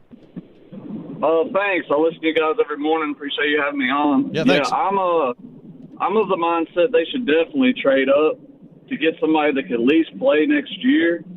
I'm tired of seeing them be mediocre at best. So I'd really like them to trade up as much pick as needed to get in the top 5 and definitely do something with somebody that could actually play sooner rather than later. That's my thoughts. Yep. Thanks for the call, Travis. Appreciate it. I mean, it's that is a question that I would love to know. Well, I guess there's two questions to go along with it, Adam. Number one, if you're a team in the top 5, and look, take Chicago out of this. I think you could probably take Anaheim out of it too. Like I don't know why Anaheim would trade out at number 2, but maybe they would. But if you're a team that's 3 through 5, what are you asking for in terms of the trade compensation that you would want to move out of that pick? And the other part of that, Adam, is like how high would Barry Trotz be willing to go to trade up into the top 5? I don't know the answer to that, but my guess is in order to do it, you'd have to trade a lot. Yeah, so I believe there was a report from David Pagnotta, who of the fourth period. He said yesterday that perhaps Montreal would be willing to move off of number 5. And I know that we in the mock draft we were just reading from Adam Kimmelman, who will join us in the next segment. He had I think he had Matvei Michkov, the Russian player, going at number 5. Yep. And now there's a headline in the Toronto Star that says Matvei Michkov is the number 1 pick who won't go number 1 in the NHL draft. Right. Like, he is that talented. But there are a lot of question marks about him and his situation. He's under contract in the KHL in Russia for 3 more years. So it would be that long until he comes over. So if you draft him, he is not a player who is going to be on your team next season. Correct. So he's young enough. I think he's 18 years old. So he won't even be close to his prime when he gets to North America. But it's not happening for the next few years. As it relates to what it would take to move up, look at Alex Newhook yesterday, who I believe was a first round pick. Correct. In his draft. 2019. He went for the 31st and 37th picks. So that's the late first round and the early second round. And there was a prospect thrown in there too. So if it took 2 premium draft picks to get Alex Newhook, who is a fine player but hasn't been, he did not live up to expectations in Colorado. I can only imagine what it would take to move up into the top 5. If you're the Predators, I think that means you're trading both of your first-round picks this season. So you're giving whichever. Let's use Montreal as an example at 5. You're giving Montreal 15 and 24. You're probably giving them one of your second-round picks. Yep. And you're probably giving them at least one prospect of note, whether that's Evangelista or Parsonen or one of those players, like a prospect that that Predators fans know. Sure. Like, that is what I think that's the bare minimum of what it would take to move up to the top 5. You will trade both of your first round picks that you currently have. You'll probably trade one of your other premium picks that you have multiple versions of, probably the highest one you have, which is yours. Yep. And a prospect of note. Like, that's, I think, the starting point. That would be, if I were Kent Hughes, the GM of the Canadiens, that's what I would start with. Well, and then that becomes the question of, is that worth it if you're Barry Trotz? I mean, some people would say, yeah, go get one of those high-end guys. Some people would probably say, nope, that's a whole lot to give up for a top 5 pick. So, I have no idea whether or not Barry Trotz will try to get in on that. I have no idea what he's willing, like, what's his walking away point of, it's just too much. I can't do that. Obviously, he's publicly said that he's tried to move into the top 5 and now has said that, he's not had success doing that to this point.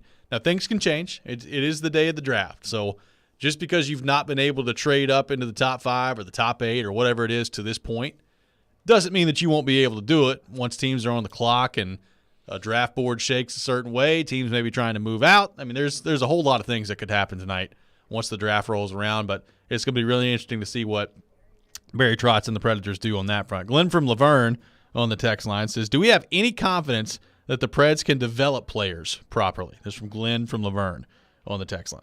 I mean, my response to that would be, I don't know, because it's a brand new general manager and it's a brand new coaching staff. So you got Andrew Brunette stepping in as head coach. Now, granted, High Note's still here, Richard's still here, but you got a new head coach, you got a new general manager, so it's not the same comparison as it comes to developing players now. No, and look, I know that the Predators have a less than stellar record of developing high-end forwards. Correct. Like, they can get players to the NHL. They can get productive players to the NHL, but they haven't been able to get the top players to the NHL. Like, Colton Sissons has been Colton Sissons, I think, is the perfect example. Colton Sissons has been a steady hand for the Predators for several years. He's been an important member of the team. He's come up in big moments. Obviously his hat trick in the Western Conference Final immediately comes to mind in 2017. But Colton Sissons is not a needle mover. No. The Predators have not had a lot of success up front in developing needle movers. They've had a ton of success in goal and on defense. Yes, they have. I mean, Pecorine, UC Saros, Roman Josi, Shea Weber, Matthias Ekholm, Ryan Ellis, Ryan Suter. Like, I mean, to me right now, and you've been around longer than I have, so you can tell me. To me, if someone were to say to me, who is the highest, the most skilled forward that the Predators have drafted. Yep. So I'm not including Philip Forsberg in this. Right. I would say it's Alexander Radulov. Yeah. And Radulov had a good career, but he wasn't a game. He had game-changing ability. The thing is, like, you could probably make an argument for Kevin Fiala, but he didn't do it here. Yeah, so that's a good point. That is a good point. Kevin Fiala has turned into a really good player, and the Predators knew that when they traded him, that was the risk that they were going to take, but they weren't convinced it was going to happen here. So now it's happened in Minnesota and Los Angeles. But so, I mean, I'm not saying that if they draft a forward, that forward is screwed because he came to Nashville. Right. But we'll see if it change. We'll see if that development process changes under Barry Trotz. Well, it has to change, right? I mean, at some point you've got to have a higher hit rate on big time forwards, right? I mean, and look, to their credit, we've talked about this before. Like, they've never really been bad enough to have that top pick at forward. I mean, they had the number 2 overall pick the year they came in, and it was with David Legwand. And David Legwand was a good player, but David Legwand was not a top forward. So they've never really had that opportunity to select a top forward really, really high in the draft. Now, having said that, you can find forwards in the draft that turn into top players. Like, I got a couple of examples for you a little bit later in the show when we do the Choice is Yours, of 2 specifically that the Tampa Bay Lightning have found that the Predators had an opportunity to draft along with every other team in the NHL, and they didn't do it. I mean, you can find those stories for any team throughout the league. I'm just saying, like, there are opportunities without having the number 1 overall pick, right, where you can develop forwards that way. The most obvious example that comes to mind is, I believe it was the 2015 draft. Yep. The Boston Bruins had 3 consecutive first-round picks, 13, 14, and 15. They took Jacob Zaboral, Jake DeBrusk, and Zachary Senyshyn. Yep. And DeBrusk is the only one that turned into an everyday NHL player. And he's a good player, but fine. He's not what he's not probably 14th pick material. And then, of course, you look at, okay, who are the next 3 players taken off the draft board after the Boston Bruins made their 3 consecutive picks? Matthew Barzal, yep, Kyle Connor, and Thomas Chabot. Pretty good. Like, imagine if the Bruins would have hit on those 3 picks and taken those 3 guys, like, or at least one of them. Yeah. You can have a high pick and screw up. Like, that happens. I mean, happens all the time. It happens all the time. So I'm interested to hear what you've got for The Choice is Yours. Yep, looking forward to that coming up at 8:30. Coming up next, we'll be joined by Adam Kimmelman from NHL.com, a draft expert. We'll look ahead to the draft tonight coming up with him. This is Robby and Rexrode, 102.5, 106.3, The Game. The NHL Draft is coming to Nashville. Join Robbie Stanley. So the Preds have 13 picks. Willie Donick. A team would offer more. Max Hers. Great goalies he has played with. I believe there's going to be a lot of maneuvering. And Chase McCabe for Draft Night in Smashville. Live from Bridgestone Arena. Tonight at 6. Draft Night in Smashville is presented by the International Brotherhood of Electrical Workers, Local 429, and by Oil Fire Whiskey. You will like it. She will love it. On 102.5 and 106.3, The Game. And the Game Nashville app.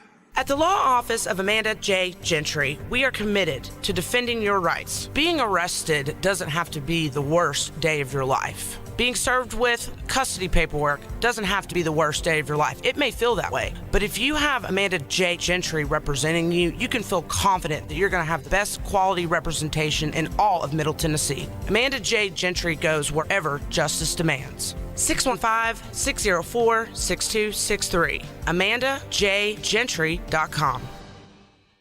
Prescription products require completion of an online consultation with an independent healthcare provider and are only available if prescribed. Subscription required. Additional restrictions apply. See website for more details and safety information. Want to get FDA-approved generic Viagra sent to your door and get your first month free? FreeRexMD.com has made the process incredibly simple. Here's what freerexmd.com patients are saying. The process was really easy. You go online, you answer the medical questions. I didn't have to call a doctor. They made it fast and simple. I order it. The medication is at my house within a couple of days. I can tell my wife is happier. I am definitely much happier. Your consultation is free, your shipping is free, and your first month is free. Generic Viagra starting at just $2 per tablet at freerexmd.com. My partner thinks that I am a rock star. It's life-changing. It's literally life-changing. I wish I hadn't waited as long as I did. Go to freerexmd.com to get started right now and get your first month free. That's FREEREXMD.com. Get in zone, AutoZone. Welcome to AutoZone. What are you working on today? I think my battery's dead. With free battery testing and charging, AutoZone is here to help. Get in zone, AutoZone. What if I need a new one? We have the right batteries right here at America's #1 battery destination. Get in zone, And what if I don't know how to connect it?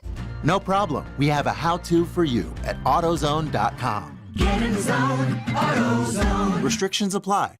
This is a special alert to all Americans who own a vehicle with less than 200,000 miles with an auto warranty about to expire or with no warranty coverage at all. Due to a decline in the economy, CarShield is announcing a low-cost month-to-month vehicle protection plan that is now available to the public to save any driver out-of-pocket expenses on future auto repairs. Call now to find out how you can pay almost nothing for covered auto repairs. Yes, you heard that correctly. Pay almost nothing for covered auto repairs. An open phone line has been established for all drivers to call for a free quick quote. Call 800-484-5131 now. Drivers who are covered will not have to pay for covered repairs again. This protection plan is at an all-time low. Additionally, drivers who activate this vehicle protection today will also receive free roadside assistance, free towing, and car rental options at no additional cost. Call us for your free quick quote today. 800-484-5131. That's 800-484-5131. What do you have to lose? Call 800-484-5131. Again, 800-484-5131. Insightful discussion. When we talk about the person that these players are. 3 goals scored in the first 5 minutes. He wants to be the starter, day one. Mixed with spirited debate. Okay, but Derek, let's Professor Derek. They are Caroline, Willie, and D-Mace. With Caroline Fenton, Willie Donick, and former NFL wide receiver Derek Mason. We got the whole thing covered. We got it all covered. Here. Weekdays at 11 on 102.5 and 106.3 The Game and the Game Nashville app. Hey Nashville, this is David Price. You're listening to Nashville's best sports talk, ESPN 102.5 The Game. Welcome back in. Robby and Rexrode, 102.5, 106.3 The Game. Robbie Stanley alongside Adam Vingan. Michelle Knezovic here with you on this Wednesday morning. It is NHL Draft Day here in Nashville. We got you covered on that all morning long here on the show. And to help us talk more about that, we go to our 102.5 The Game phone line, driven by WilsonCountyHyundai.com, and welcome in Adam Kemmelman from NHL.com. Adam, good morning, buddy. How we doing?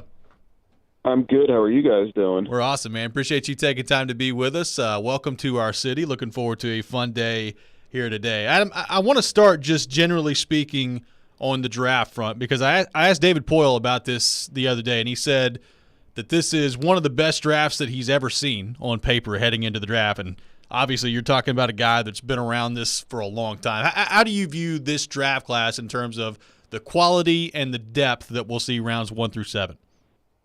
Well, I generally, ask people to say, ask me that question 5 years from now, and I'll be able to give you a better answer. But I think if you look at where this group of players is now in their development, in their skill set, and you project where their ability is trending, their development line is going, you're looking at guys who are going to be numerous guys, not just the top 3 or 4, numerous guys who are going to be foundational parts to really successful NHL teams, top line forwards, top pair defensemen, big time contributing goalies. I think this draft is as deep as any of the ones I've covered since I've been at NHL.com since 2008. So this stacks up to be a very good group, and it's a good year to have multiple high picks in this year's draft. Well, and speaking of that, Adam, the Predators have 15 overall right now. They've got 24 overall, and we'll see whether or not Barry Trotz decides that he wants to move up. I think he wants to. Whether he can find a partner to do so remains yet to be seen. But there are a lot of guys that could go in that range from Gabe Perreault to Oliver Moore. There's a ton of different guys that could go in the 15 range. Tell me specifically about Oliver Moore, and the reason I ask that is because I think Predators fans around here are really pulling for a centerman for the Predators to draft. They never had that number one centerman, that legitimate number one centerman. So what do you think about Oliver Moore heading into this draft? Well, from numerous scouts I've talked to, he's the best skater in this year's draft. He's got the fastest. He's the fastest skater. He's a guy that, I found it interesting that a few weeks ago Barry Trotz said, he wants his scouts to take some high-end swings on some guys. If Oliver Moore's there, he sort of fits that bill with the speed, the head for the game, the way he's able to function at pace. He's got good size. He's 5'11" and 190 pounds. So, you're talking about a guy who certainly has some good strength on his frame, and he's still able to get up and down the ice, similar to Dylan Larkin. I think that's the skill set that, as scouts are pointing to, if he hits his full potential, it's a pretty good find there if you're picking at number 15. So I think Oliver Moore has a chance to be an outstanding NHL player. He's going to go to University of Minnesota for at least a year. So you're going to have a little bit of patience. He's not a guy that can step right into your lineup. But I think Oliver Moore projects to be, as you said, a top-line center that you can build around. Adam Kibbleman of NHL.com joining us here on Robby and Rexrode. Adam, to me, the most intriguing name in the first round of the draft, and I know I'm not alone in this, is Matvei Michkov, the young Russian who has all of the talent in the world. There was a headline in the Toronto Star saying he's the number one pick who's not going to go number one in the NHL draft. There are a lot of questions, of course, about how long he could stay in Russia, but there's one question that we don't need answered, and that's how talented he is. Where do you think he'll go in this draft? I think from a raw skill perspective, he's right there with Bedard. I think he's got an outstanding, the speed, the head for the game, the skating, the ability to do things at high rates of speed, create offense for himself and his teammates. He's done it now against older, more physically developed men this season in the KHL. Once he got the ice time that sort of he needed, because he wasn't getting it early in the season, he had to go down to the Russian minor league for a little bit. When he ended up in Sochi, which is one of the lesser teams in the KHL, he got the ice time he needed and he really prospered. And you just watch him in that environment. He was able to function, and he stood out as an 18-year-old against, proven professionals. So that tells you what kind of skill set he's got. The issue there is, when are you going to get him? How much patience are you willing to have for a guy who has a pretty solid contract for the next 3 seasons? You have to be willing to wait until 2026 to really even consider putting him into your lineup. So the GM who selects him has to have enough belief in what they're building and what they have that he's still going to be there to reap the benefits of what a Matvei Michkov potentially could bring. So I don't know if every GM in the league has that confidence in what they're doing and if they're going to be able to see it through, because the easy comparison is Kirill Kaprizov in Minnesota. They drafted him, and it wasn't until 3 GMs later that you saw him in North America. So you have to be willing to know that you're going to have to, have that patience. But from a skill perspective, there are not many players better than Matvei Michkov. He is definitely the most interesting guy and the guy with the most questions coming into what's going to happen tonight. Yeah, another player that fits that mold as well, someone who was drafted and took a little while to come over, was Evgeny Kuznetsov. He was drafted by the Washington Capitals, and it took a few years. I remember George McPhee saying that when he finally came over, it was like seeing the Loch Ness Monster for the first time, just because of how long it had been since they drafted him till he finally came over. And Kuznetsov, of course, has had a really strong career for Washington. Adam, when you look at the draft as a whole, the first round specifically, which team or teams intrigues you the most, and just in terms of what player they could pick, how active they could be moving up and down the board? Is there a team that you are keeping your eye on the most as the first round kicks off tonight? I'm really curious to see what Arizona does. I had the chance to speak to Bill Armstrong at the scouting combine a few weeks ago, and they're confident they're going to get 2 outstanding players. But he also said we have a chance to do some damage here. So they can take some really big swings, they can look to try to move up into, a couple of spaces from number 6 with the 2 picks that they have. They could try to move back and also stockpile some more. This is, like I said, this is the year that you want to have as many number 1 picks as you can, because even if, they slide back from number 12, where their second choice is, to number 15, number 16, they're still going to get a really good player if things, project the way they project. They could fill a lot of needs with this opportunity. So Arizona's going to be really interesting. In my mock draft, I have them taking, a defenseman, David Reinbacher, who's the best defenseman, I believe, in this year's draft at number 6.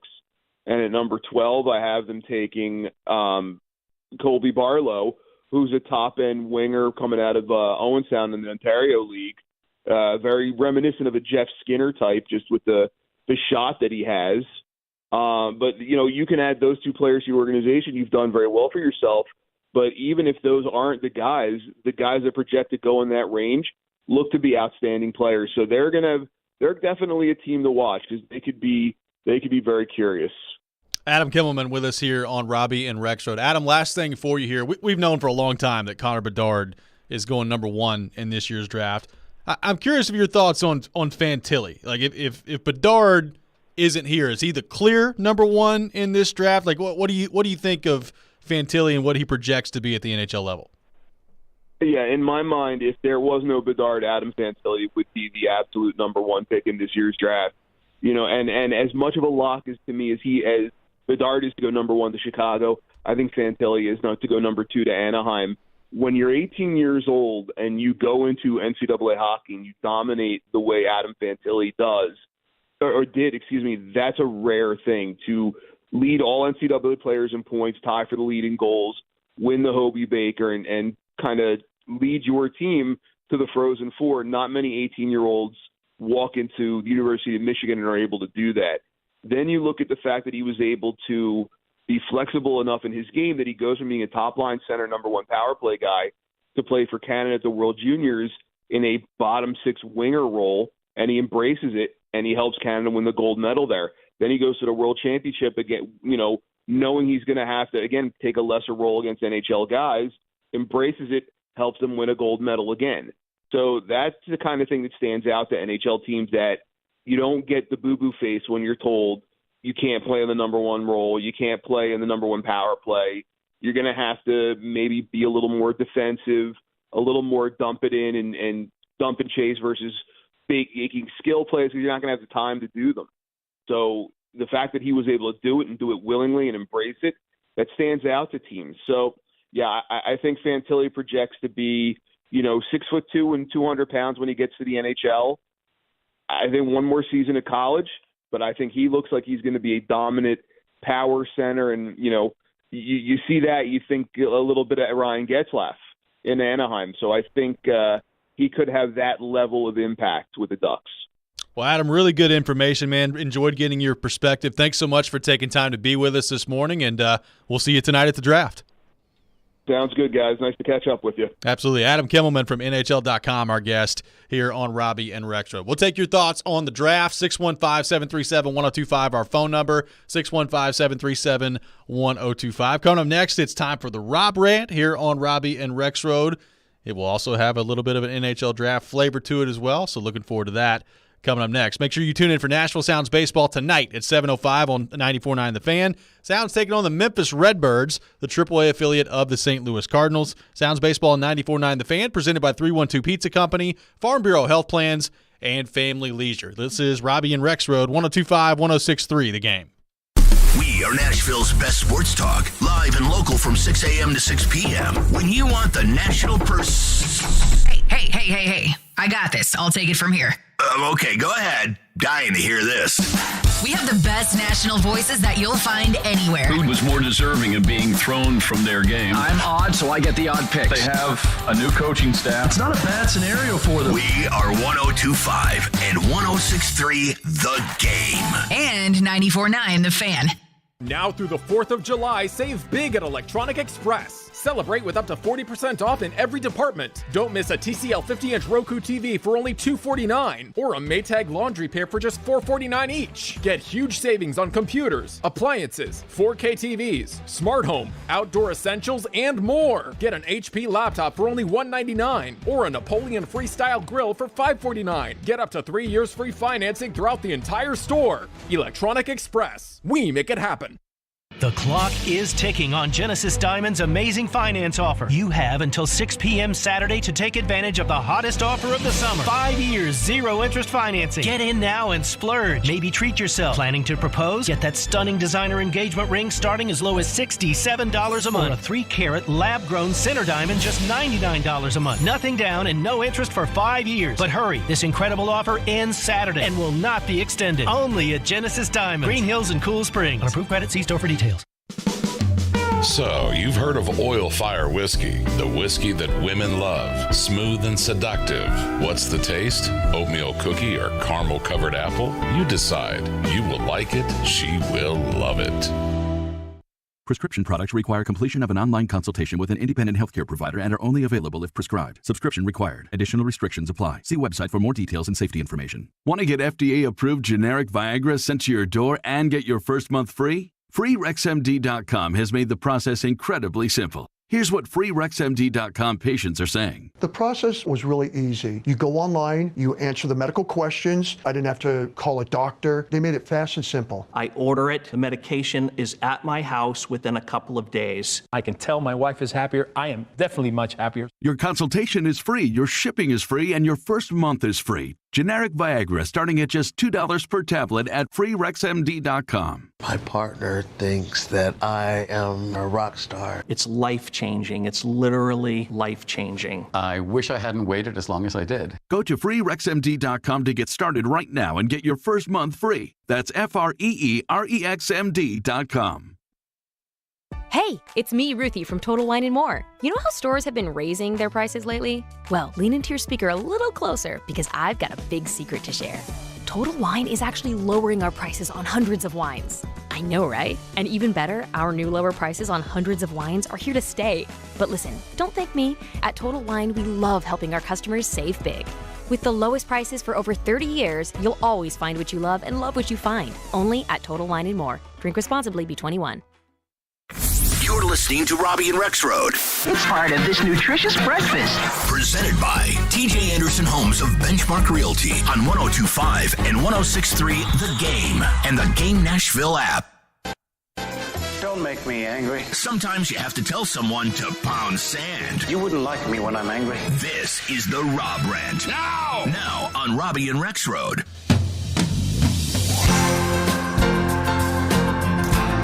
It is that time of the day, time for the Rob Rant here on Robby and Rexrode. I should have known one shining moment was coming one last time before Michelle You gets should out have of here. known. You should have known. I can't believe you hate this song. It's terrible. Oh, it's so good. Well, we love it because we are fans of really good basketball programs, Adam. I mean, to be fair, the last time Kentucky had of his one shining moment was when? TV was on black and white, wasn't it? Yeah. Adam. Yes. I'm just saying. I mean, Kentucky's been in the montage, but Duke lost to Tennessee in March. That is awful because they don't win in March. I don't want to hear it. You know, Kentucky lost to Tennessee in March last year in the SEC tournament. Was Kentucky? Yeah, but not the. Was that Kentucky in the doesn't matter. NCAA tournament this year? Yes, dude. How did they do? They were out the same weekend Duke was out, so don't even. They got beat by K-State. I enjoyed every last second of it. Where did Oscar Tshiebwe get drafted? Well, that doesn't. I mean, I don't really. You don't care after they leave. It's like, whatever. No, I was the first to say he should stay because he is not going to get drafted. And look what happened. He should have stayed. Okay, moving on.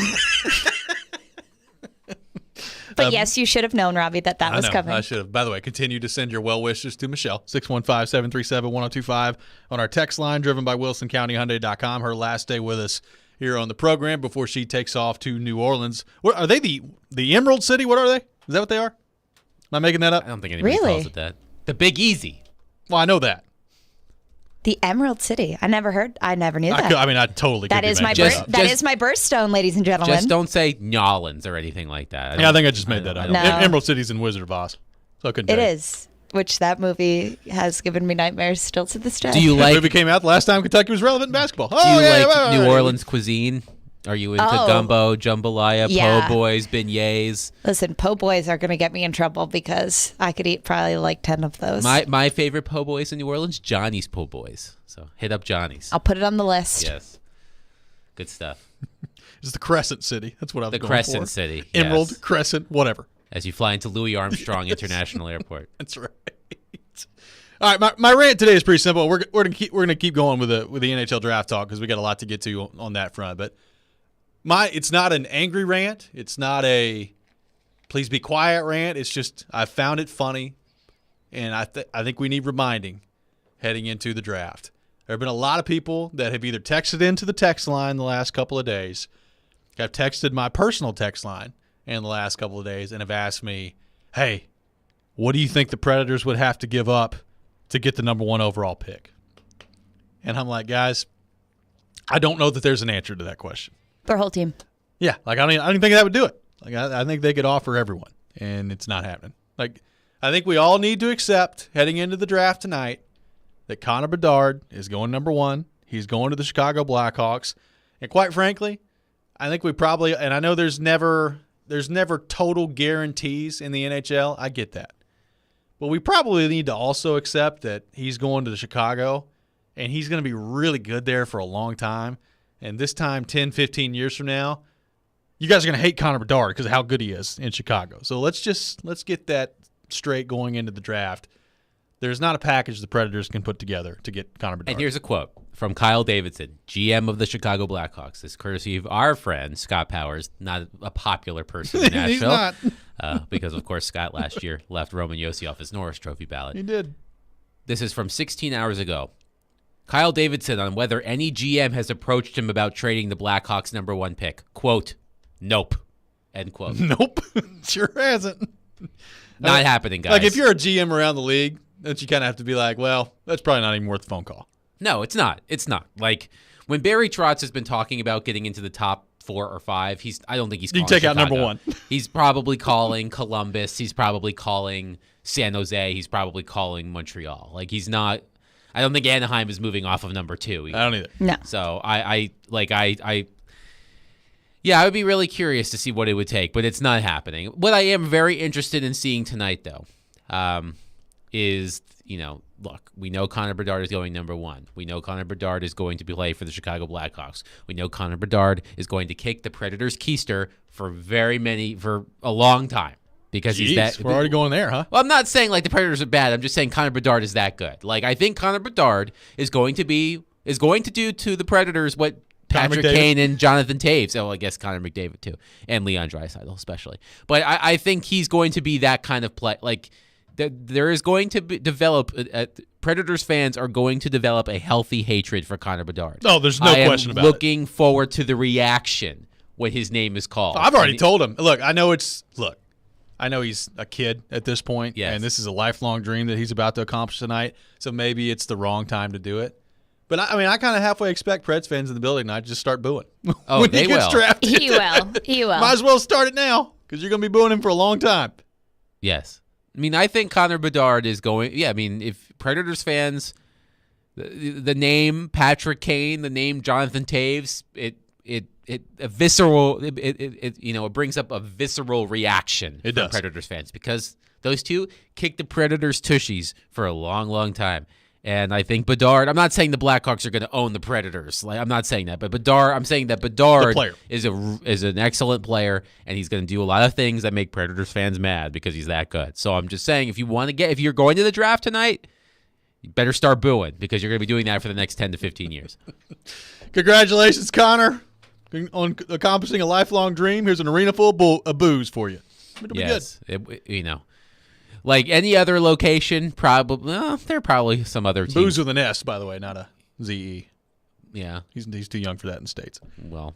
True. He is only 18. Yeah. He is a child. Too young for that in Canada, too.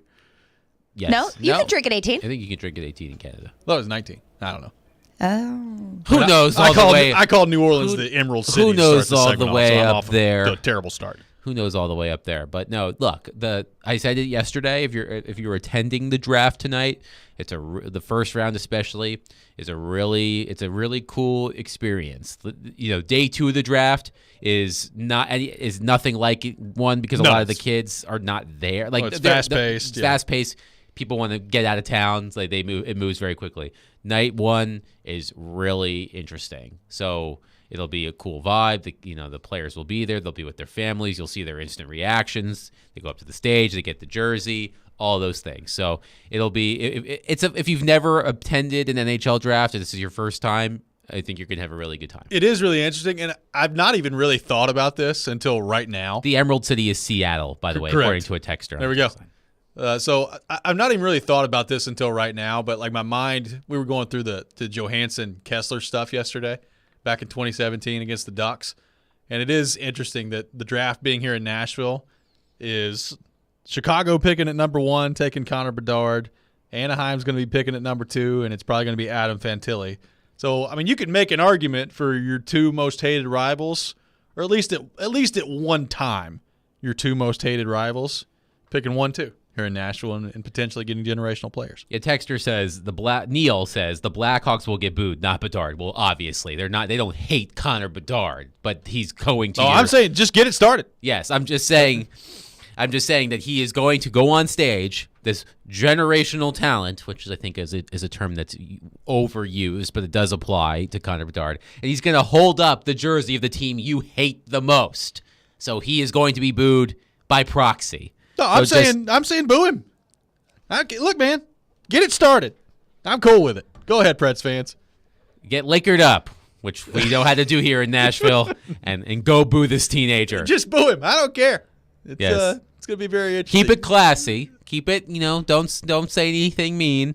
Don't make fun. Don't be mean to his family. Just get the rivalry started. Just get the rivalry reignited. The Blackhawks have not been good for a while. They probably won't be good next year, but it adds a different dimension, a new layer to the rivalry. We know how good it can be. Just get it started. Let's go to our 102.5 The Game phone line, driven by WilsonCountyHyundai.com, and welcome in Mark from Nashville with a bonus rant this morning. Mark, good morning.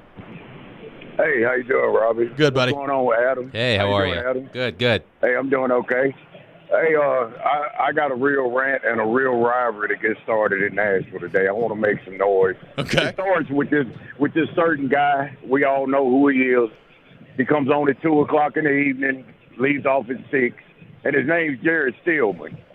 And Stillman, I want to call you out today to let you know Mark from Nashville wants to debate you. Let Joe sit at home. Let Robby sit at home. Let me take their place and debate you. Okay. It ain't a matter of if, but I can beat you and stuff. Just give me that opportunity and stuff. I know you're doing your little PhD stuff, riding your tricycle, doing your Bowflex thing. But, hey, Jared, give me a chance and an opportunity to beat you and stuff. All the callers, all the viewers, everybody that listens to this show, call in and say y'all want to see this rivalry get started. Mark from Nashville versus Jared Stillman. It must happen. Now, Robbie, I know you're debating Joe today, Stillman today. Same thing I'm gonna tell you that I tell Joe, Robbie. Let's do it. Get you a nice cup of coffee. Relax. I know you're doing the hockey thing tonight with the draft, and just do your thing. Don't let him interrupt you. Don't let him overstate you, overtalk you. Stay focused, Robbie, and you can beat Stillman. You can chalk up a win in your column today if you just do those things, and you could beat Jared Stillman. Mark, I'm going to be like Steve McNair tonight, man. It's just going to be aggressiveness from the jump. I'm looking forward to it. Yeah, you do. Now, Adam, you kind of stole a dub from Broadway Joe when he was debating Caroline that time, and I think it had to do something with Duke. Probably. But come on, Adam. Yeah, come on, Adam. You can't do that. I mean, that was several weeks ago. I'm surprised you remember that. Oh, Mark remembers. Hey, tell him, Robbie, I take things personal when you deal with my guy Joe. That's right. Broadway Joe. I have to. Him and Robbie. I have to back him, man. I have to. I hear you. Hey, Adam, that's my rant. But other than that, Adam, you're a cool guy. You're very knowledgeable. I listen to you talk about hockey. You're on your game, man. I like to hear you talk, Adam. I appreciate that, Mark. Thank you for the pep talk. I mean that respectfully. Now, my other rant is for Michelle. It's a good rant. I'm going to miss you, Michelle. Love you more than anything in this world. You're good as gold. I hate to see you go. I'm going to miss you terribly. But we'll stay in touch and whatnot. I'll miss you more than anything. But, Robby, go and whoop Stillman today and do what you got to do. Stillman, take me up on that offer, man. You need to. Nashville needs a new rivalry, and it's me and you. I just want one time to steal the show and make some noise around Nashville. I love it. And if I got to use you to get it, I'm going to get it, Stillman. That's right. So, Robby, y'all have a good day. Adam, good talking to you, man. Thanks, Mark. Thanks, Mark. Appreciate you, brother. I am pumped now. Love that guy. I am pumped now. Kelton says if you guys don't make this happen, I'm never listening to the station again. Look, the decree has been sent forth by Mark. He wants Jared Stillman in a debate. The ball is now in Jared Stillman's court. I'm here for it. Look, Mark, I'm here for it. Mark will do a great job. I have no doubt about that. So we're going to see if we can set this up. 615-737-1025, our phone number, 615-737-1025. We'll have more on the NHL draft coming up next. This is Robby and Rexrode, 102.5-106.3, The Game. All the big plays. Henry up the middle. Looks a little move. 10, 5, touchdown. All the big stories. Should the Titans go after DeAndre Hopkins? All in one place. We are Nashville's best sports talk.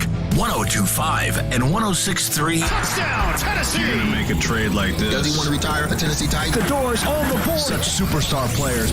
The Game and the Game Nashville app. ElectronicExpress.com. We make it happen. The team at Mercedes-Benz of Music City have done it again. Here's Edwin Vickery to explain. 4-time recipient of Best of the Best. Less than 10% of the dealers in the country receive this award. How did you do it? We say culture eats strategy for lunch, because we can strategize all we want, but unless you have the right culture and chemistry in the dealership, it will not work. Live the dream at Mercedes-Benz of Music City, mbofmc.com. Nashville's Best Deals is a great place to save cash fast. Get up to half off or more on dining and entertainment at thegamenashville.com/deals. Check back often for new featured deals and save money now at thegamenashville.com/deals. This is a special alert to all Americans who own a vehicle with less than 200,000 miles with an auto warranty about to expire or with no warranty coverage at all. Due to a decline in the economy, CarShield is announcing a low-cost month-to-month vehicle protection plan that is now available to the public to save any driver out-of-pocket expenses on future auto repairs. Call now to find out how you can pay almost nothing for covered auto repairs. Yes, you heard that correctly. Pay almost nothing for covered auto repairs. An open phone line has been established for all drivers to call for a free quick quote. Call 800-484-5131 now. Drivers who are covered will not have to pay for covered repairs again. This protection plan is at an all-time low. Additionally, drivers who activate this vehicle protection today will also receive free roadside assistance, free towing, and car rental options at no additional cost. Call us for your free quick quote today. 800-484-5131. That's 800-484-5131. What do you have to lose? Call 800-484-5131. Again, 800-484-5131. Your Game Center update. I'm Michelle Knezovic. It's draft day in Nashville, and our draft coverage will start at 6 p.m. with Robbie Stanley, Willie Donick, Max Hers, and Chase McCabe. They'll be live from Bridgestone Arena with all the latest on the Nashville Predators. And Kevin Byard went on the Bussin' with the Boys podcast yesterday and had some interesting comments regarding his contract. It's very easy to get your emotions involved. You know what I'm saying? Obviously, when my agent told me, obviously he had a conversation with the team and kind of reported back to me about everything, it was very easy to be emotional, because I'd be lying if I didn't say I felt the way about it. You know what I'm saying? I'd be lying if I said that I didn't like, what? They asked for what? You know what I'm saying? So, but at the same time, there's no, you can't be emotional in business. Mm-hmm. Just being real, you make an emotional decision within y'all business, more than likely it's going to be bad business. You know what I'm saying? So I had to find a way to make sure that, just to compartmentalize everything and just kind of keep my emotions out of it when I'm making these different decisions and stuff like that. So, yeah, man, it was, it happened, you know what I mean? And I think we're in a good place right now. This report is presented by the law offices of Amanda J. Gentry. I'm Michelle Knezovic for 102.5, 106.3 The Game. For more, follow us on Twitter at 1025 The Game or visit thegamenashville.com. Live from the Hiller Plumbing, Heating, Cooling, and Electrical Studios. WPRT FM Pegram, WPUZ HD2 Laverne. Nashville's exclusive home for the Nashville Predators. 102.5 and 106.3. 79-52 Vanderbilt. And I think he's going to coach him up by Cheryl. You're going to see more moves. The Game. A Cromwell Media Station. Mixing sports and a little bit of fun. This is fun! On your morning drive. This is Robby and Rexrode. With Robby Stanley and Joe Rexrode. Presented by TJ Anderson Homes of Benchmark Realty. On Nashville's best sports talk. 102.5 and 106.3 The Game. And on the Game Nashville app. Ladies and gentlemen, it's showtime. Final hour, Robby and Rexrode, 102.5, 106.3 The Game. Robby Stanley, Adam Vingan, Michelle Knezovic here with you on this Wednesday morning. Taking your thoughts on the NHL draft. 615-737-1025, our phone number. It is draft day in Nashville. So we got you covered on that all morning long here on 102.5, 106.3 The Game. Make sure you're tuned in tonight at 6 o'clock for draft night in Smashville as well. Myself, Willie Donick, Chase McCabe, Max Hers, going to be a part of that, so looking forward to that. I got some tickets to give away to see Monster Jam World Finals at Nissan Stadium from a suite coming up this Saturday. Be caller 5-615-737-1025. You'll win tickets to the Monster Jam World Finals at Nissan Stadium from a suite this Saturday. 615-737-1025. Let's go to our 102.5 The Game phone line, driven by WilsonCountyHyundai.com, and welcome in Ricky, who wants to weigh in on the NHL draft. Ricky, thanks for calling in. Go ahead. Hey, good morning, guys. How are you? Good. Had a great conversation with Barry Trotz the other day over on the red carpet, and one of the interesting points is, Barry knows me as a New Yorker and a Rangers fan, and I got to tease him a little bit that I could like him again now that he's not with the Islanders. And he turned around and he says to me, he goes, Rick, the Rangers had the absolute best blueprint, and I'm going to try to follow it to a T here in Nashville. So I followed up on that, and I said, well, what does that mean? And his exact words were, he turned around and said, we're going to strip this thing down as far as we can take it and stockpile as much money as we can, and then we'll make our run. And the Rangers did that in a 2-year period and obviously became cup contenders in the third year. Yep. Another GM yesterday told me, I had some interviews yesterday, and I was speaking to a GM that I won't name. He said that Barry and the Preds organization is in love with Will Smith, and Will is a top 5 pick right now. Yep. And they said his exact words were burning up the phone lines trying to get into the top 5. So I think it's really interesting tonight. I think if they do something, I could think it's going to be really big. If not, I think they're going to stay status quo and just ride the kids this year. But the word on the street is he's burning up phone lines. Yep. Thanks for the call, Ricky. Appreciate that. I mean, the Will Smith part of this is really interesting. Like, he's the guy that, we talked about. It feels like to me the top 3 are pretty much set. Like, there's Bedard, there's Adam Fantilli, and then there's Leo Carlsson after that, right? So what could it be with 4 and 5? Will Smith is certainly going to be somewhere in the top 6 or 7. No question about that. And he's a really good player. And if Barry Trotz and the Predators love him, and they love a guy like that, then I think that, look, it makes sense to me what Ricky's saying there from this standpoint. Barry Trotz is not trying to move up into the top 5 just for the sake of moving up to get in the top 5, right? Like, he's obviously identified a player or players that he loves and that he thinks could be foundational pieces for the Predators. So I have no idea whether or not the Predators are actually going to be able to pull that off and get into a top 5 draft pick or a top 7 draft pick or whatever it would be tonight. But like, Barry Trotz isn't doing that just for the sake of doing it. And it goes back to what Adam Kimmelman said with us a little bit earlier, Adam, is people love this draft. Like, this has a chance to be a really, really good draft, kind of similar to what we saw here back in 2003 when it was one of – you can make an argument the 2003 draft was the best draft in the history of the NHL. It's certainly on the short list of the drafts when you go through just all the players. And it's not just like the Predators. Predators got Ryan Suter and Shea Weber out of that draft and Kevin Kline. But just go through the 2003 draft. There's a ton of great players that came out of that draft, and people are kind of talking about this one the same way. Yeah, and I think in the NHL.com mock draft that included our guest Adam Kimmelman. He and Mike Morial had Will Smith going 4th to San Jose. I believe that is where they had him. So, what would it take to get from 15 to 4? And we talked about what I thought it would take to get from 15 to 5 with Montreal, and I think it would probably be the same. I think you're moving both of your first-round picks this season. I think you're probably moving one of your second-round picks. You're probably throwing in one of your premium picks, next year as well. I mean, it's going to take a lot. I'm not going to rule it out, but I think it would take an absolute haul for Barry Trotz to convince one of his colleagues in the top 5 to move that pick. So to me, I feel like, if there's going to be a move, I think it might be, to move up, into, 10 through 4, move up like 10 to 12, which I don't think is going to cost as much. Will Smith specifically, I mean, the kid was unbelievable this last year. He played in 60 games for the National Team Development Program.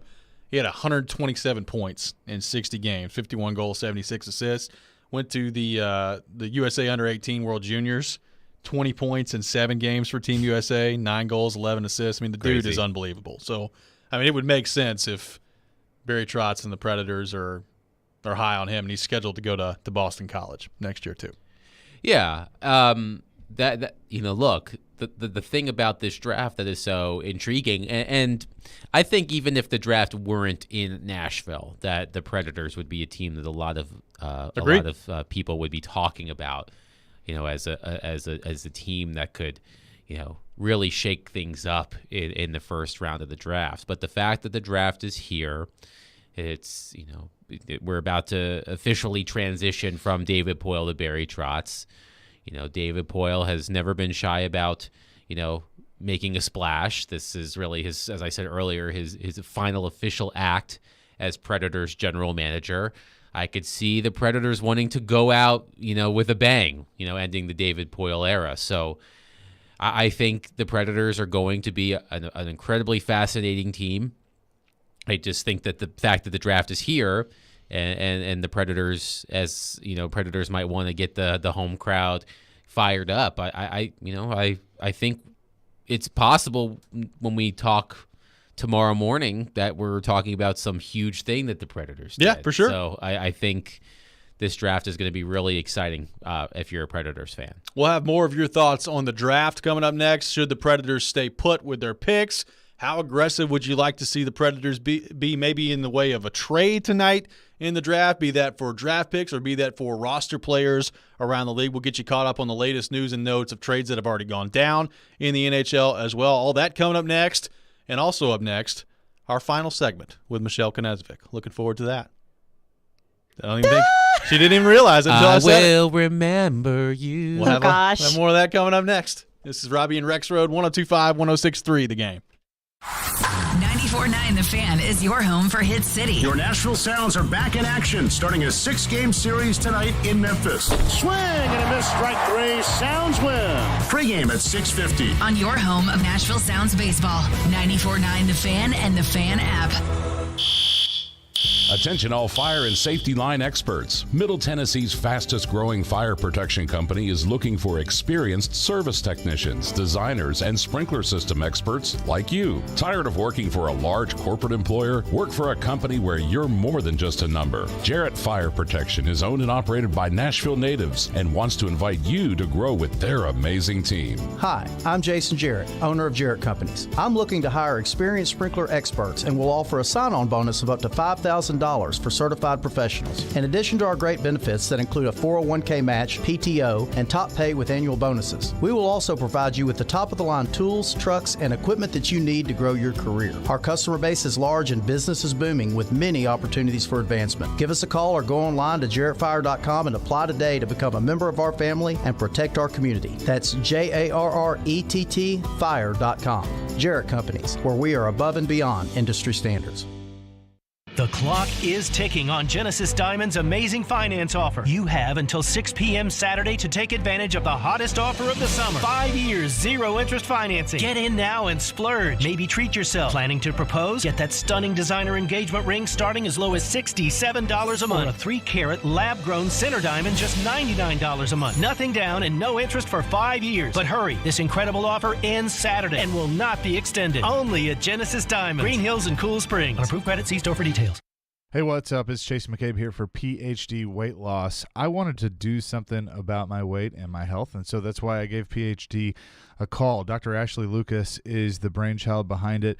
She's a best-selling author. She has put this entire program together, and everything is tailor-made just for you because we are all different individuals. You know, for me, I'm averaging about 3 pounds per week on this program, and I'm down about 15 pounds overall since I started the program. I have one-on-one coaching sessions with my coach. The program is tailor-made just for me with customized meal plans. The food is really good. The soups, the shakes, I like it all. And you can also eat your own food as well. But 85% of that food will be provided for you. Here is their offer guarantee. If you don't get within 5 pounds of your target weight by the end of your program, PhD will continue to coach you for free until you do. That is their offer to you. MyPhDWeightLoss.com is the website. That's MyPhDWeightLoss.com.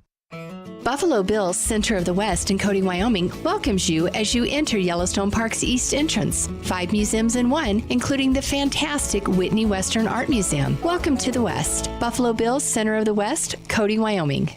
The Big Machine Music City Grand Prix is back in Nashville August 4th through 6th and is a must-see experience that has something for everyone to enjoy. 102.5 The Game and 94.9 The Fan has all your coverage leading to the race, including driver interviews with Chase McCabe, ticket giveaways, and much more. We try to stay cool by being on social media. I'm with it. I'm hip. Follow us on Twitter at 1025 The Game and on Instagram at 1025 The Game Nashville. Hey! Oh, yeah, and like us on Facebook, too.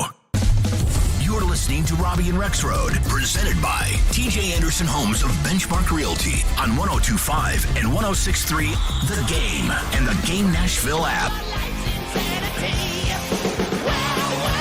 Welcome back in, Robby and Rexrode, 1025, 1063 The Game, streaming live on Twitch, Twitter, YouTube, and Facebook. Our video streaming brought to you by Superbook, live from our 1025 The Game studio, brought to you by Hiller Plumbing, Heating, Cooling, and Electrical. The Nashville Predators have partnered with Tractor Supply to bring you the 25th anniversary block party at Bridgestone Arena. Tractor Supply is here to help you live a life you love. Today, don't miss the free party featuring live music, red carpet walks, games, alumni autographs, food trucks, activations, and more. You can find more information at NashvillePredators.com. It is the NHL draft tonight coming up at Bridgestone Arena, and we are looking forward to that. Right now, taking your thoughts on the draft, 615-737-1025, our phone number, 615-737-1025. So we've gone through some options for the Predators. If they stay at 15 and 24 tonight, you know, Oliver Moore could be an option down the middle. They're in that range somewhere. You know, Gabe Perreault on the wing could be an option. There are a couple of defensemen that should be available by the time number 15 rolls around. So I'm interested to see how that part of it plays out. We've talked about the idea of maybe the Predators trading up. What about? Did you just say the Predators? I did say the Predators, which I kind of like. I might trade. I kind of like that too. Yeah, we'll see what happens on that front. But the Brinket, the guys in Toronto, the core four in Toronto. You know, Connor Hellebuyck, we'll see what happens with him today. Predators aren't going to get involved in that. But there are forwards out there that could be available that I'm interested to see. Do the Predators or anybody else make a move for those guys tonight? So here's an update. Pierre-Luc Dubois traded yesterday from Winnipeg to L.A. He also signed an 8-year, $8.5 million per season extension to go along with that. So he's going to be in L.A. for a long time. You have Kevin Hayes getting traded yesterday from Philadelphia to St. Louis. And St. Louis gave up, I think, a 6th-rounder, so basically got him for free yesterday. So an interesting move by the Blues. We'll see how that works out for them. You know, some other trades that have gone down. Tyler Toffoli ends up with the New Jersey Devils from Calgary. So the activity is starting. We talked about the Taylor Hall trade from Boston to the Chicago Blackhawks, and we'll see if Boston's able to re-sign Tyler Bertuzzi. So there's a lot of things going down so far before the draft has even started. The Brinket's out there. Toronto's situation still going on and is out there. Could there be other teams that pop up when it comes to trades that get made. And speaking of DeBrincat, I mean, the Senators have made it clear that they're trying to trade him. So we'll see what happens on that front. I'm interested if Barry Trotz has a move in him tonight as far as that is concerned, with a trade for an established NHL player that has already been in the league and has been productive. Yeah, I mean, that's a good question, and I saying the praises of DeBrincat earlier in the show, and it's been, I saw some of the reaction on the text line shortly after that segment, and I think it's pretty split. Like the idea of the Predators acquiring Alex DeBrincat. I think there are Predators fans that are on board with that. He's a young player. He's a proven commodity. He's an excellent goal scorer. Go for it. Then I see Predators fans who have said, he's, is this the right time for a player like that? And that we talked about that in relation to Pierre-Luc Dubois. Yep. Right now he fit, the Kings are in a competitive window. They play in a tough division with Vegas and Edmonton. Now they've got Dubois, Kopitar, and Deneau down the middle. They can compete with those teams. Montreal is in a position where, had Dubois been available 2 years from now, like if the situation were exactly the same and Dubois was available in 2 years from now, maybe the Canadiens would have been more willing to make that move because they might have been closer to a competitive window. They're not there right now. I think if the Predators are interested and if they are interested in accelerating the rebuild, and I think DeBrincat could certainly do that. I'm looking at Daily Faceoff's top trade targets. The top three are off the top two are off the board. Dubois and Hayes. Third is Hellebuck. Fourth is Elias Lindholm in Calgary. Fifth is DeBrincat. Sixth is Scheifele. Seventh is Erik Karlsson. 8 is Noah Hannafin. 9, Tyler Toffoli, who was just traded. 10 is Travis Konechny in Philadelphia. So to me, I look at DeBrincat and I see a player who's young, who's proven. I wonder about the contract. But to me, there's no question that Alex DeBrincat on the Predators, he would be immediately the best scorer they have. Yes. No question. Oh, yeah. And one of the best scorers I think they've ever had, just from the talent perspective. Like, look, all due respect to Philip Forsberg. Philip Forsberg is a good player. Alex DeBrincat is better than Philip Forsberg. That's not even a question in my mind. So, to have Forsberg and DeBrincat as part of your top 6, I think that's something that could excite Predators fans. I think so too. And is Toronto, with the new GM coming in, are they going to keep things the way they are? They're going to try to re-sign Nylander and Matthews and hold on to Marner and hold on to Tavares and just run it back with those 4? Could there be a shakeup coming? I mean, it's difficult for me to imagine them keeping all 4 of them just because they've done that for so long now, and it just hasn't yielded results. So, at some point, you got to change it up, but that's just the way I view it. Brad Treliving may view it totally different. I have no idea. I don't think Matthews is going to be available. No. There are reports that he is going to re-sign at some point. I think Nylander is the one that is maybe the likeliest to move if that were the case. And agreed. I love William Nylander as a player. I mean, everything I've said about DeBrincat, Nylander is better than DeBrincat. In my opinion at least. And look, when it comes to a player like William Nylander, he might be one-dimensional. I say this about one-dimensional players all the time. He might be one-dimensional, but that one dimension is really freaking good. Right. And if you are going to be a team to reckon with, you need players like William Nylander, who maybe aren't as great on the defensive side of things, but you have players who can handle that. Not every player needs to be great at everything, but if he's great at one thing, something that the Predators need, which is someone who can put the puck in the net and make things happen with the puck, Nylander is head and shoulders above a lot of players in the league. So, if he becomes available, a lot of teams are going to want in on that. Yeah, it's going to be really interesting to see how that part of it plays out with Toronto. A lot of interesting storylines heading into the draft tonight. I think there will be player movement. I think there will be trades that happen both in the draft, but also with roster players already in the league tonight. and it's going to be a really fun time here in Nashville. We're going to get back into the NHL draft with the Choice is Yours coming up here in just a few minutes, and we'll close out the show on the NHL draft as well. But this is Michelle Knezvik's final segment with us here on the program. She's taking off here in a minute to go down to the arena. She will have the full show from Chase and Michelle coming up later today. But Michelle, this is it on Robby and Rexrode. How we doing? I just looked at Nick Keyser in here, who's going to be taking over. He's going to do a great job, I know. And I just said, oh gosh, here come the tears. They might be coming. No, and it's so ironic how the world just works in ways. I was looking at a memory on my phone this morning, and I actually interviewed with 102.5 The Game exactly 2 years ago today. Yeah. So, I mean, it's been... Ryan Porth. Right, with Ryan Porth, it's been an amazing 2 years. The outpouring support from our text line, from our listeners on Twitter, and just everybody. I'm just so thankful. You know, Nashville's been such a great community. You guys, Adam, you've filled in enough to have got to know you really well, and your guys' families, which is just so important to me, especially being so far away from mine. So all I can really say is just I'm so thankful.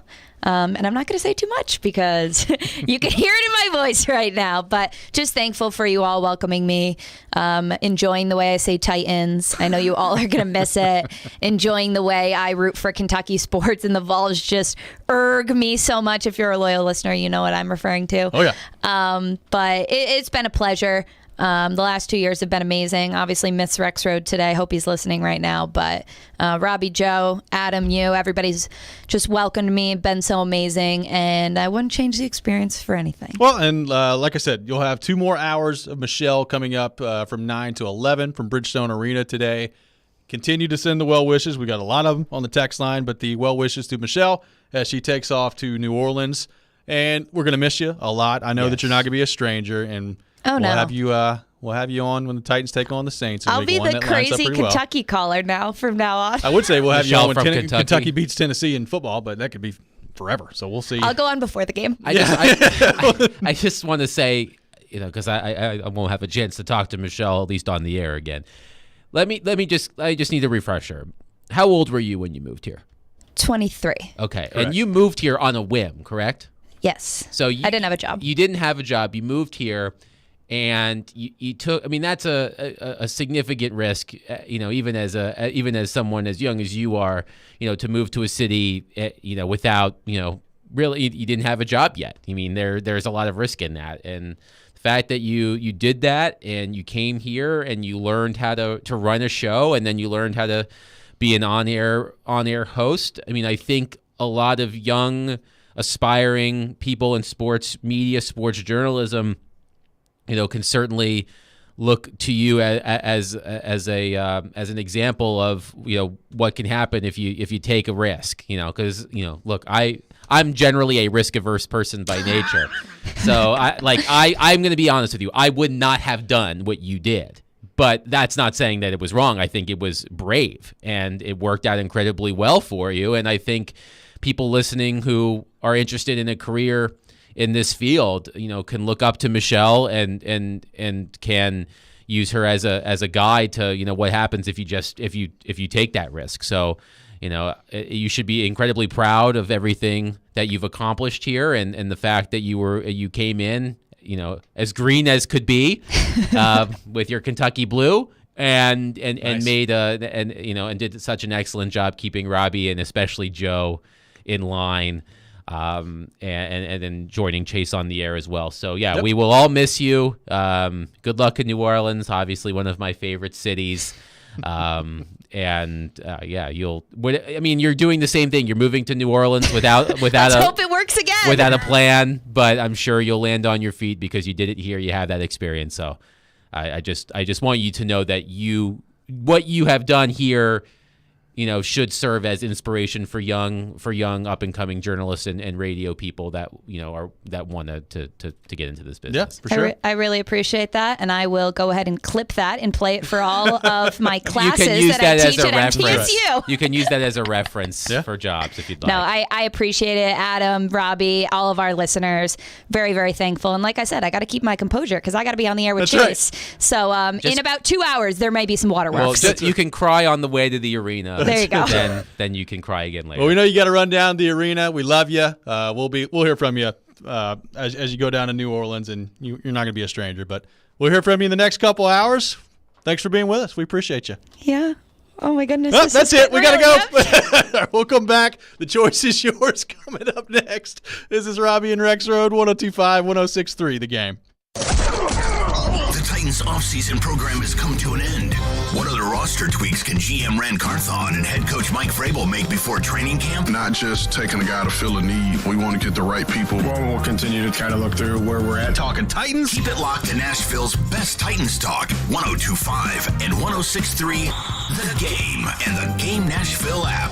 Baseball fans, your home for the best baseball action is 102.5 The Game and 94.9 The Fan with the ESPN Game of the Week and the Nashville Sounds. It's all brought to you by Superbook Sports, the #1 sports book in Vegas. Download the Superbook app today.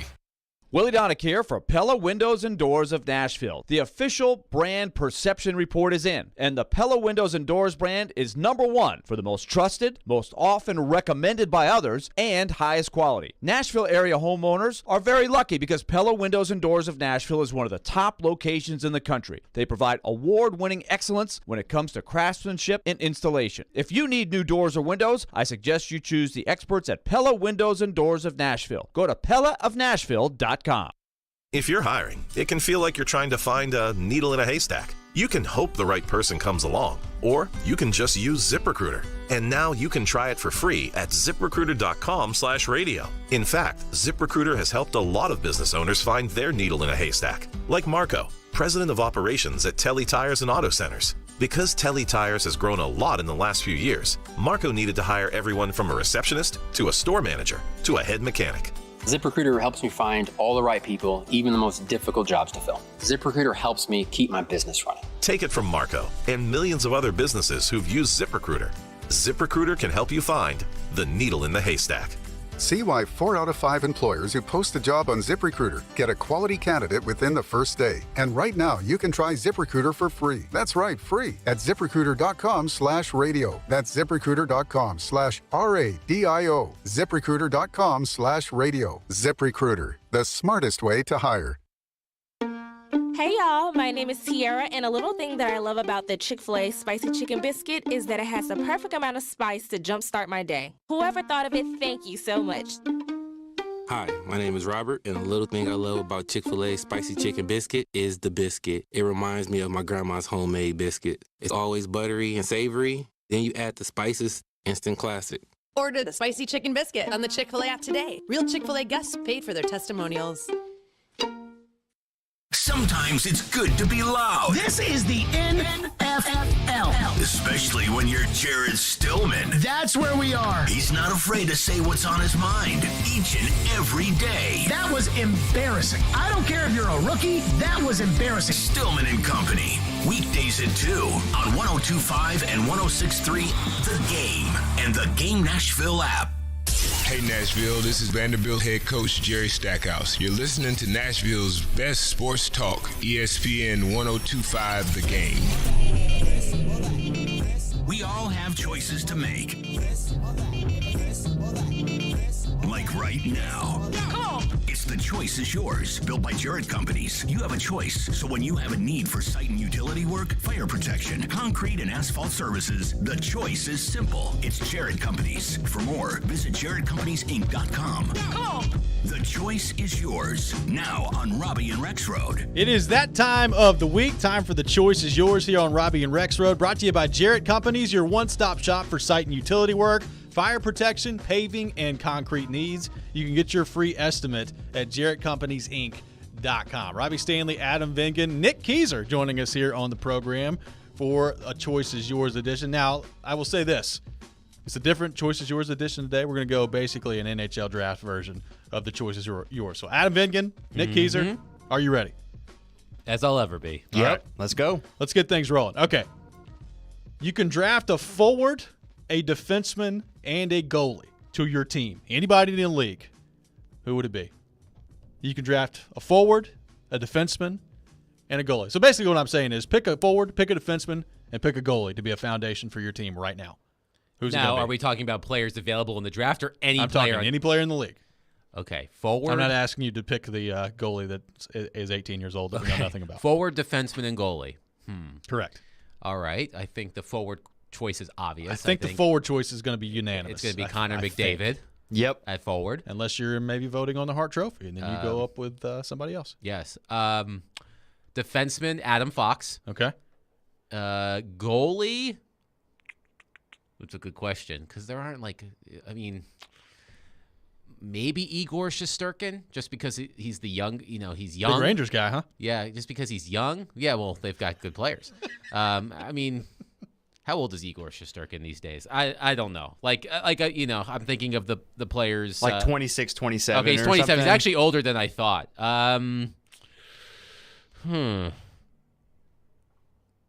I might go UC Saros on this one, actually. I figured somebody might. So I will say Connor McDavid at forward, Adam Fox at defenseman, UC Saros in goal. So McDavid, Fox, and Saros. Nick, a forward, a defenseman, a goalie. Yeah, I'll go ahead. I think McDavid's the obvious easy one. I'll go Cale Makar on defense. That's a good choice. I will also probably, let's think here for a second. I will take Igor. I like Igor. Shesterkin. Shesterkin. I like him. He's older than I thought he was. Yeah. I thought he was maybe like 25. He's basically Saros, though. Yeah, they're comparable. McDavid, Makar, Shesterkin. All right, I will go McDavid. I will also go Makar, and I will go Andre Vasilevsky in Tampa. So give me Connor McDavid, Cale Makar, Andre Vasilevsky. Even older goalie. It's all right. He's pretty good. He's actually only 28. See, That's it. Vasilevsky is Vasilevsky's- younger than I thought. He's good. Vasilevsky's younger than I thought, and Shesterkin is older than I thought. Yeah, there we go. All right, moving on to the next question. This is going to be a complicated one, so just bear with me through this. I have 3 scenarios that have played out. Which one would you rather pick? Go back to the 2011 draft, and these are all Predators based. Okay. Predators can draft Nikita Kucherov instead of Mika Salamaki in the second round, which, by the way, Kucherov was drafted a few picks after Salamaki. Oh, my God. All these players that I'm talking about were drafted right after the Predators took somebody. Okay. So Nikita Kucherov instead of Salamaki. Okay. You can take Braden Point in the third round of 2014 instead of Justin Kirkland. Or you can take Erik Karlsson in the first round of 2008 instead of Colin Wilson. Which one are we doing? Okay. So again, it's Kucherov and Salamaki in 2011. It's Braden Point and Justin Kirkland, who most Predators fans have never heard of, in 2014, or Erik Karlsson over Colin Wilson in 2008. Well, Kucherov has been an MVP.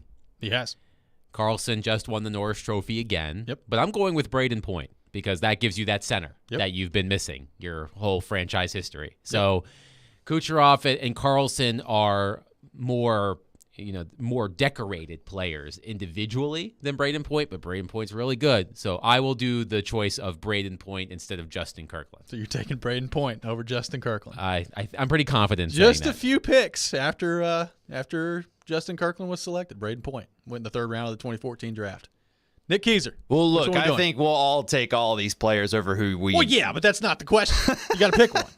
I think Braden is obviously a good selection for a centerman. However, I think that the goal scoring department is one that the Predators have historically lacked in season after season. And frankly, I think Nikita Kucherov would bring that to the team if he was here. So I would take that. And really, you said Salamaki was picked prior to him? That is correct. Wow. Let's not forget Braden Point, 51 goals this past season. So yeah, he was insane too. I'm just saying. How many 50-goal scorers were there, Adam?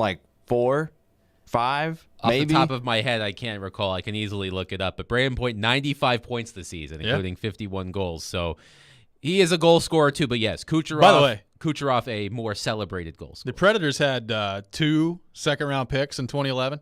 They took Magnus Hellberg, the goalie, at pick number 38. They took Mika Salamaki at number 52. And Nikita Kucherov went at 58 to Tampa. 5 50-goal scorers in the NHL this season. Connor McDavid, David Pastrnak, Mikko Rantanen, Leon Draisaitl, and Braden Point. And by the way, it's obviously we're here in Nashville, so we focus on the Predators part of that. But here's Detroit took Ryan Sproul. Phoenix took Lucas Lesio. Calgary took Tyler Wotherspoon. And Florida took Rasmus Bengston. I've never heard of any of those people. Right, those are all the picks right around Nikita Kucherov. So sometimes you can find some stuff in the draft. Remember, I mean, it might be worth taking Nikita Kucherov just for how he was after they won the Cup in Montreal, where he was just drunk off of Bud Light at the podium. It was quite impressive. All right, I guess mine's going to be point as well. Like, first off, on the Carlson, I thought about Carlson just because, I mean, he's a 3-time Norris Trophy winner. He's probably going to be in the Hall of Fame one day as a defenseman. But Colin Wilson, I mean, he was at least serviceable for the Predators. Mika Salamaki was serviceable. Justin Kirkland, did Justin Kirkland ever play an NHL game? I'm not sure. I actually think he might have played for Anaheim at some point this year. I think you're right, Adam. So he has played in the NHL. He is currently under contract with the Ducks. So, wow. I don't know how I knew that. But I think think it's the most random piece of knowledge you've ever had. Well, 7 games this year with the Ducks. Well, here's something interesting. The only 7 of his career. You mentioned Erik Karlsson. Ian, I think it was Ian who mentioned this yesterday. Get this trade. June 20th, 2008. The Nashville Predators acquire a 2009 third-round draft pick and a 2008 first-round pick for a 2008 first-round pick. So they went from 15, I think they went back from 15 to 18. The 2009 third-round pick for the Predators, acquired from Ottawa, became Taylor Beck, who did play for the Predators. Yep. The 2008 first-round pick at number 18 was Chet Pickard. Yep. The 2008 first-round pick that Nashville gave to Ottawa was Erik Karlsson. Yeah, there's that. So there is a Nashville connection to Erik Karlsson. Look, you could go through every draft and find some things like these, but those are ones that kind of stood out to me. But I'll go Braden Point. I think that's who I would pick in that scenario. All right, the last one here. What is your favorite draft of all time? Any sport. And if y'all need to think about this, I can go first. But your favorite draft of all time, any sport. I will start. Mine was the 2003 NBA draft. It's kind of amazing because we talked about the 2003 NHL draft earlier here in Nashville, and Shea Weber was in there. I mean, you can go through that list. There's a lot of good players. Is that the Darko Milicic draft? It is. It's the Darko Milicic draft. But the 2003 NBA draft is my favorite draft of all time. Obviously, LeBron went at number 1 that year. You had Darko go at number 2 to the Detroit Pistons. They may whiffed on that one. Carmelo went 3. Chris Bosh went 4 to Georgia Tech. And my guy Dwayne Wade went 5. So in your top 5, it's LeBron James, Carmelo Anthony, Chris Bosh, and Dwayne Wade. And obviously 3 of those guys joined up together with my beloved Miami Heat. So that's why it's my favorite draft of all time, the 2003 NBA draft. Nick, do you have one off the top of your head? Yeah, I just did some research, so there's no way I would have gone to this whatsoever. But just based on who I am seeing on this, makes complete sense for me. And I love watching old videos, so this may be a good teaser for it. I'm going to go the 1984 class with the NBA, NFL, MLB, and the NHL. In the NHL, Mario Lemieux was taken, Patrick Waugh was taken, Brett Hull, Luc Robitaille. And the NBA was obviously Michael Jordan. Yep. Hakeem Olajuwon was also taken, Charles Barkley, John Stockton. NFL, you had Steve Young, Reggie White, Gary Zimmerman, Carl Banks, and Boomer Esiason. That's a heck of a year. Good gracious. MLB, Mark McGwire, Greg Maddux, Braves legend, obviously. Tom Glavine and Al Leiter, which is that's Jack Leiter's dad. Yep. Yeah. Geez, that's a heck of a year in a draft. Good gracious. Nicely done, Nick. Way to go.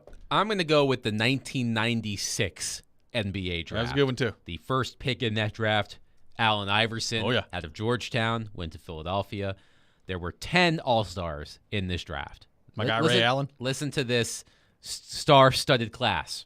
Sharif Abdur-Rahim, Ray Allen. This is in alphabetical order. Ray Allen, Kobe Bryant, Zydrunas Ilgauskas, Allen Iverson, Stephon Marbury, Steve Nash, Jermaine O'Neal, Peja Stojakovic, and Antoine Walker. That's a heck of a class. Yeah, the top 5 of that draft: Allen Iverson, Marcus Camby, who did have a great career, Sharif Abdur-Rahim, Stephon Marbury, and Ray Allen. Antoine Walker went 6th. Kobe Bryant went 13th in that draft. Steve Nash went 15th. But there are some well-known names in that draft in that first round. Derek Fisher was drafted in the first round. Kerry Kittles was drafted in the first round. Samaki Walker, Louisville product. Eric Dampier, like some solid players. Yeah, solid players. So I'm going to go with the 1996 NBA draft. I like it. This has been The Choice is Yours here on Robby and Rexrode. We do it every Wednesday morning at 8:30 here on the program. Coming up next, we'll get our final thoughts on the NHL draft before draft night tonight here in Nashville at Bridgestone Arena. Looking forward to that coming up next. This is Robby and Rexrode, 102.5, 106.3 The Game. He knows the ins and outs of the Titans and isn't afraid to give his opinion. Traylon Burks needs a massive offseason. He's Jonathan Hutton of Outkick. I don't see how they make a move without going to Ryan Tannehill. Catch him every Monday at 10:30 on Chase and Michelle, and every Wednesday at noon on Caroline, Willie, and D-Mace. Hutton is on 102.5 and 106.3 The Game and the Game Nashville app. Sometimes you want a sure return on your investment. That's where certificates of deposit, CDs, come into play. At F&M Bank, we've been providing smart choices to customers for over a century, including CDs that are a great way to save. You make a deposit and collect the earnings on your terms. Great rates, predictable results, and backed by the FDIC. That's smart banking. Life is complicated. Banking shouldn't be. MyFMBank.com. Banking made easy on purpose. Member FDIC. Honey, what's an 8-letter word for difficult to explain? When we planned on retiring, we never planned on Medicare being so confusing. What's a 6-letter word for special skills or knowledge? Fortunately, Farm Bureau Health Plans is an expert on all things Medicare. With 75 years of helping Tennesseans, they helped us understand our Medicare options. Why are these things so complicated? Talk to your local representative or visit fbhp.com. Farm Bureau Health Plans. Plan on us. The clock is ticking on Genesis Diamond's amazing finance offer. You have until 6 p.m. Saturday to take advantage of the hottest offer of the summer. 5 years, 0 interest financing. Get in now and splurge. Maybe treat yourself. Planning to propose? Get that stunning designer engagement ring starting as low as $67 a month. Or a 3-carat lab-grown center diamond just $99 a month. Nothing down and no interest for 5 years. But hurry, this incredible offer ends Saturday and will not be extended. Only at Genesis Diamond, Green Hills and Cool Springs. On approved credit, see store for details. Independence Day weekend. Join Duck River Raceway Park for an explosive racing extravaganza. Witness the Hunt the Front Super Late Model Sunday, July 2nd. Former NASCAR driver Ken Schrader will be tearing up the track in the open wheel modified division. Plus, enjoy fireworks during the show. Get your tickets at the gate. Grandstands open at 3 p.m. with hot laps starting at 6:30. Bring your friends, bring your family, and experience the adrenaline rush of Independence Day racing. Duck River Raceway Park, where champions are made. We're recording this Progressive commercial on a real boat to let people know that when you bundle your home, boat, and other vehicles... What was that, Flo? Progressive saves you money, Jamie. Why are we doing this on a boat? We were going for authenticity. We're going to the city? Authenticity. You mean Atlantic City? But we're not in the Atlantic. Are we? Bundle your home and other vehicles with Progressive. Progressive Casualty Insurance Company, affiliates, and other insurers. Discount not available in all states or situations. He might not have a badge, but we have faith in his killer instinct. Celebrate the 10th anniversary of famed detective priest, Father Brown. Stream the new season now, only on BritBox. That sounds like a marvelous plan. Plus, watch even more unofficial detectives in much-loved series, including Agatha Christie's Marple, Murder in Provence, and more. Expect intriguing mystery. Expect the Undetectives. Start streaming today at BritBox.com. Hey, it's Jared. If you're listening to us on I-24 towards Murfreesboro or I-65 towards Spring Hill, make sure you check out 106.3 for another great way to hear Nashville's best sports talk. Good morning.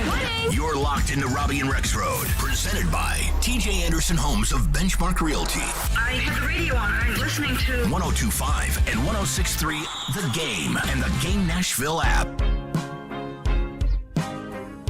Welcome back in, Robby and Rexrode, 102.5, 106.3 The Game, presented by TJ Anderson Homes of Benchmark Realty, helping home buyers and sellers in Middle Tennessee for 20 years. Robby Stanley, Adam Vingan, Nick Keyser here with you on this Wednesday morning. It is NHL Draft Day, and it is NHL Draft Day here in Nashville. Going to be a really exciting time tonight at Bridgestone Arena. I'm looking forward to being there tonight. Catch Draft Night in Smashville with myself, Willie Donick, Max Hers, and Chase McCabe. We'll be live from Bridgestone Arena starting at 6 o'clock. NHL draft coverage brought to you by the International Brotherhood of Electrical Workers, Local 429, Electronic Express, Oil Fire Whiskey, and Farm Bureau health plans. Looking forward to that tonight. We'll have you covered on all things NHL draft and all things Nashville Predators. And Adam, Preds, even if the draft wasn't here in Nashville, as you said, I think just from where they are with their team right now, one of the more intriguing teams heading into this draft. We know that Bedard's going number 1. We know that Fantilli's probably going number 2. I would expect Leo Carlsson to go number 3, and then we'll kind of see after that how things shake out. But will the Predators hang on where they are and pick at number 15 overall? Would they pick at number 24 overall? They got 2 first-round picks at the moment heading into the draft tonight. Will Barry Trotz find a way to move up in the draft and maybe take a swing on a higher-end talent in the top 10 somewhere? Will the Predators involve themselves in trades for roster players around the league that are already out there and available, be that an Alex DeBrincat or someone else?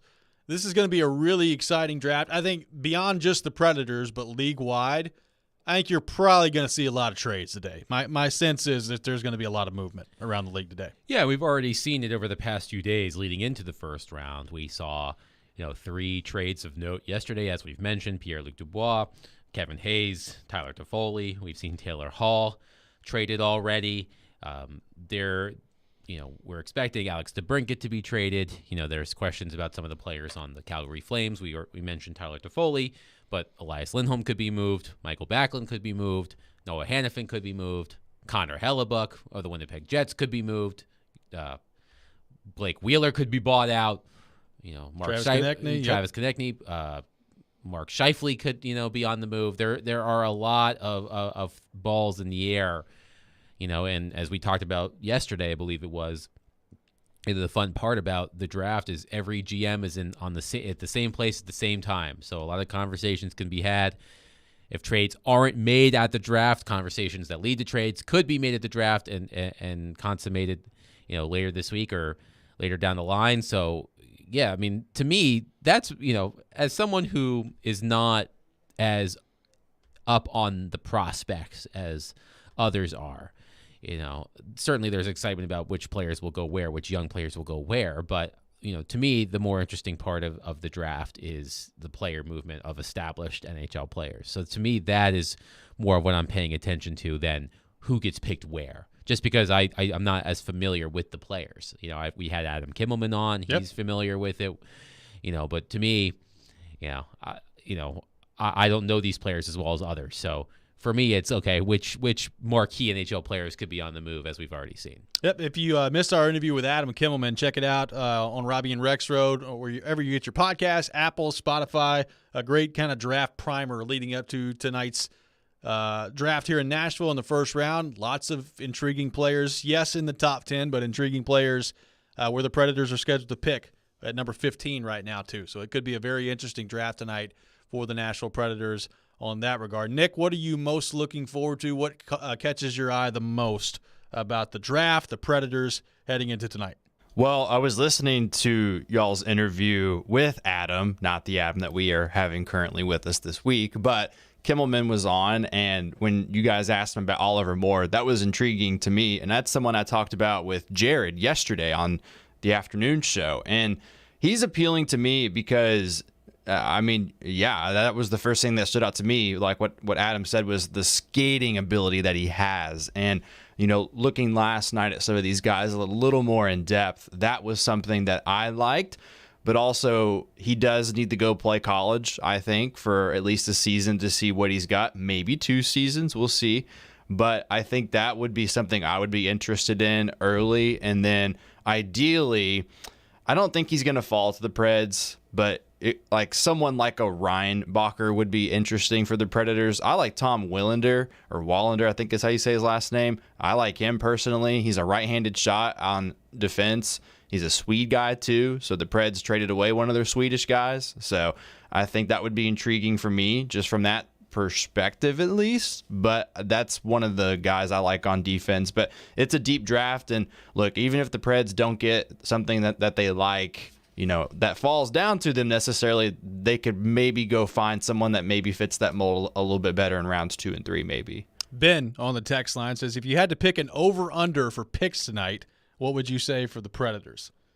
Well, if I'm setting an over-under, it's probably 1.5 would be mine. I mean, remember, just the first round tonight at Bridgestone, and then rounds 2 through 7 will be tomorrow. So my over-under for tonight is 1.5. Right now they're scheduled to pick twice, but could they move up? If they move up, they're probably only picking once tonight would be my guess, depending on how high they move up. We'll wait and see what happens on that front. But right now, Adam, I guess I'd say over 1.5. Like the most likely scenario to me is that they stay where they are, they pick at 15, they pick at 24, and we're talking about 2 first-round picks for the Predators tomorrow. Yeah, I think it's going to be difficult for the Predators to convince one of those top teams, the teams at the top of the draft, I should say, because they're not top teams, they're bad. That's why they're picking at the top of the draft. One of those teams to move off of those picks, just because of the level of talent, like Adam Kimmelman talked about. You know, if you can get Will Smith or Leo Carlsson or Adam Fantilli or Matvei Michkov, like, why would you give that up? Like, why would you give up that opportunity? So I think the Predators, my gut tells me they're going to stay put at 15 and 24. I think they're going to try. They have tried. Barry Trotz has mentioned that they've tried. Oh, yeah. But I don't think they're going to move on. I don't think they're going to be able to. I think they're going to make those picks, and I still think they're going to get 2 good players. But, you know, as I said, I'm not accusing Predators fans of this. This happens in all sports when it comes to drafts where players don't immediately enter the lineup like in other sports.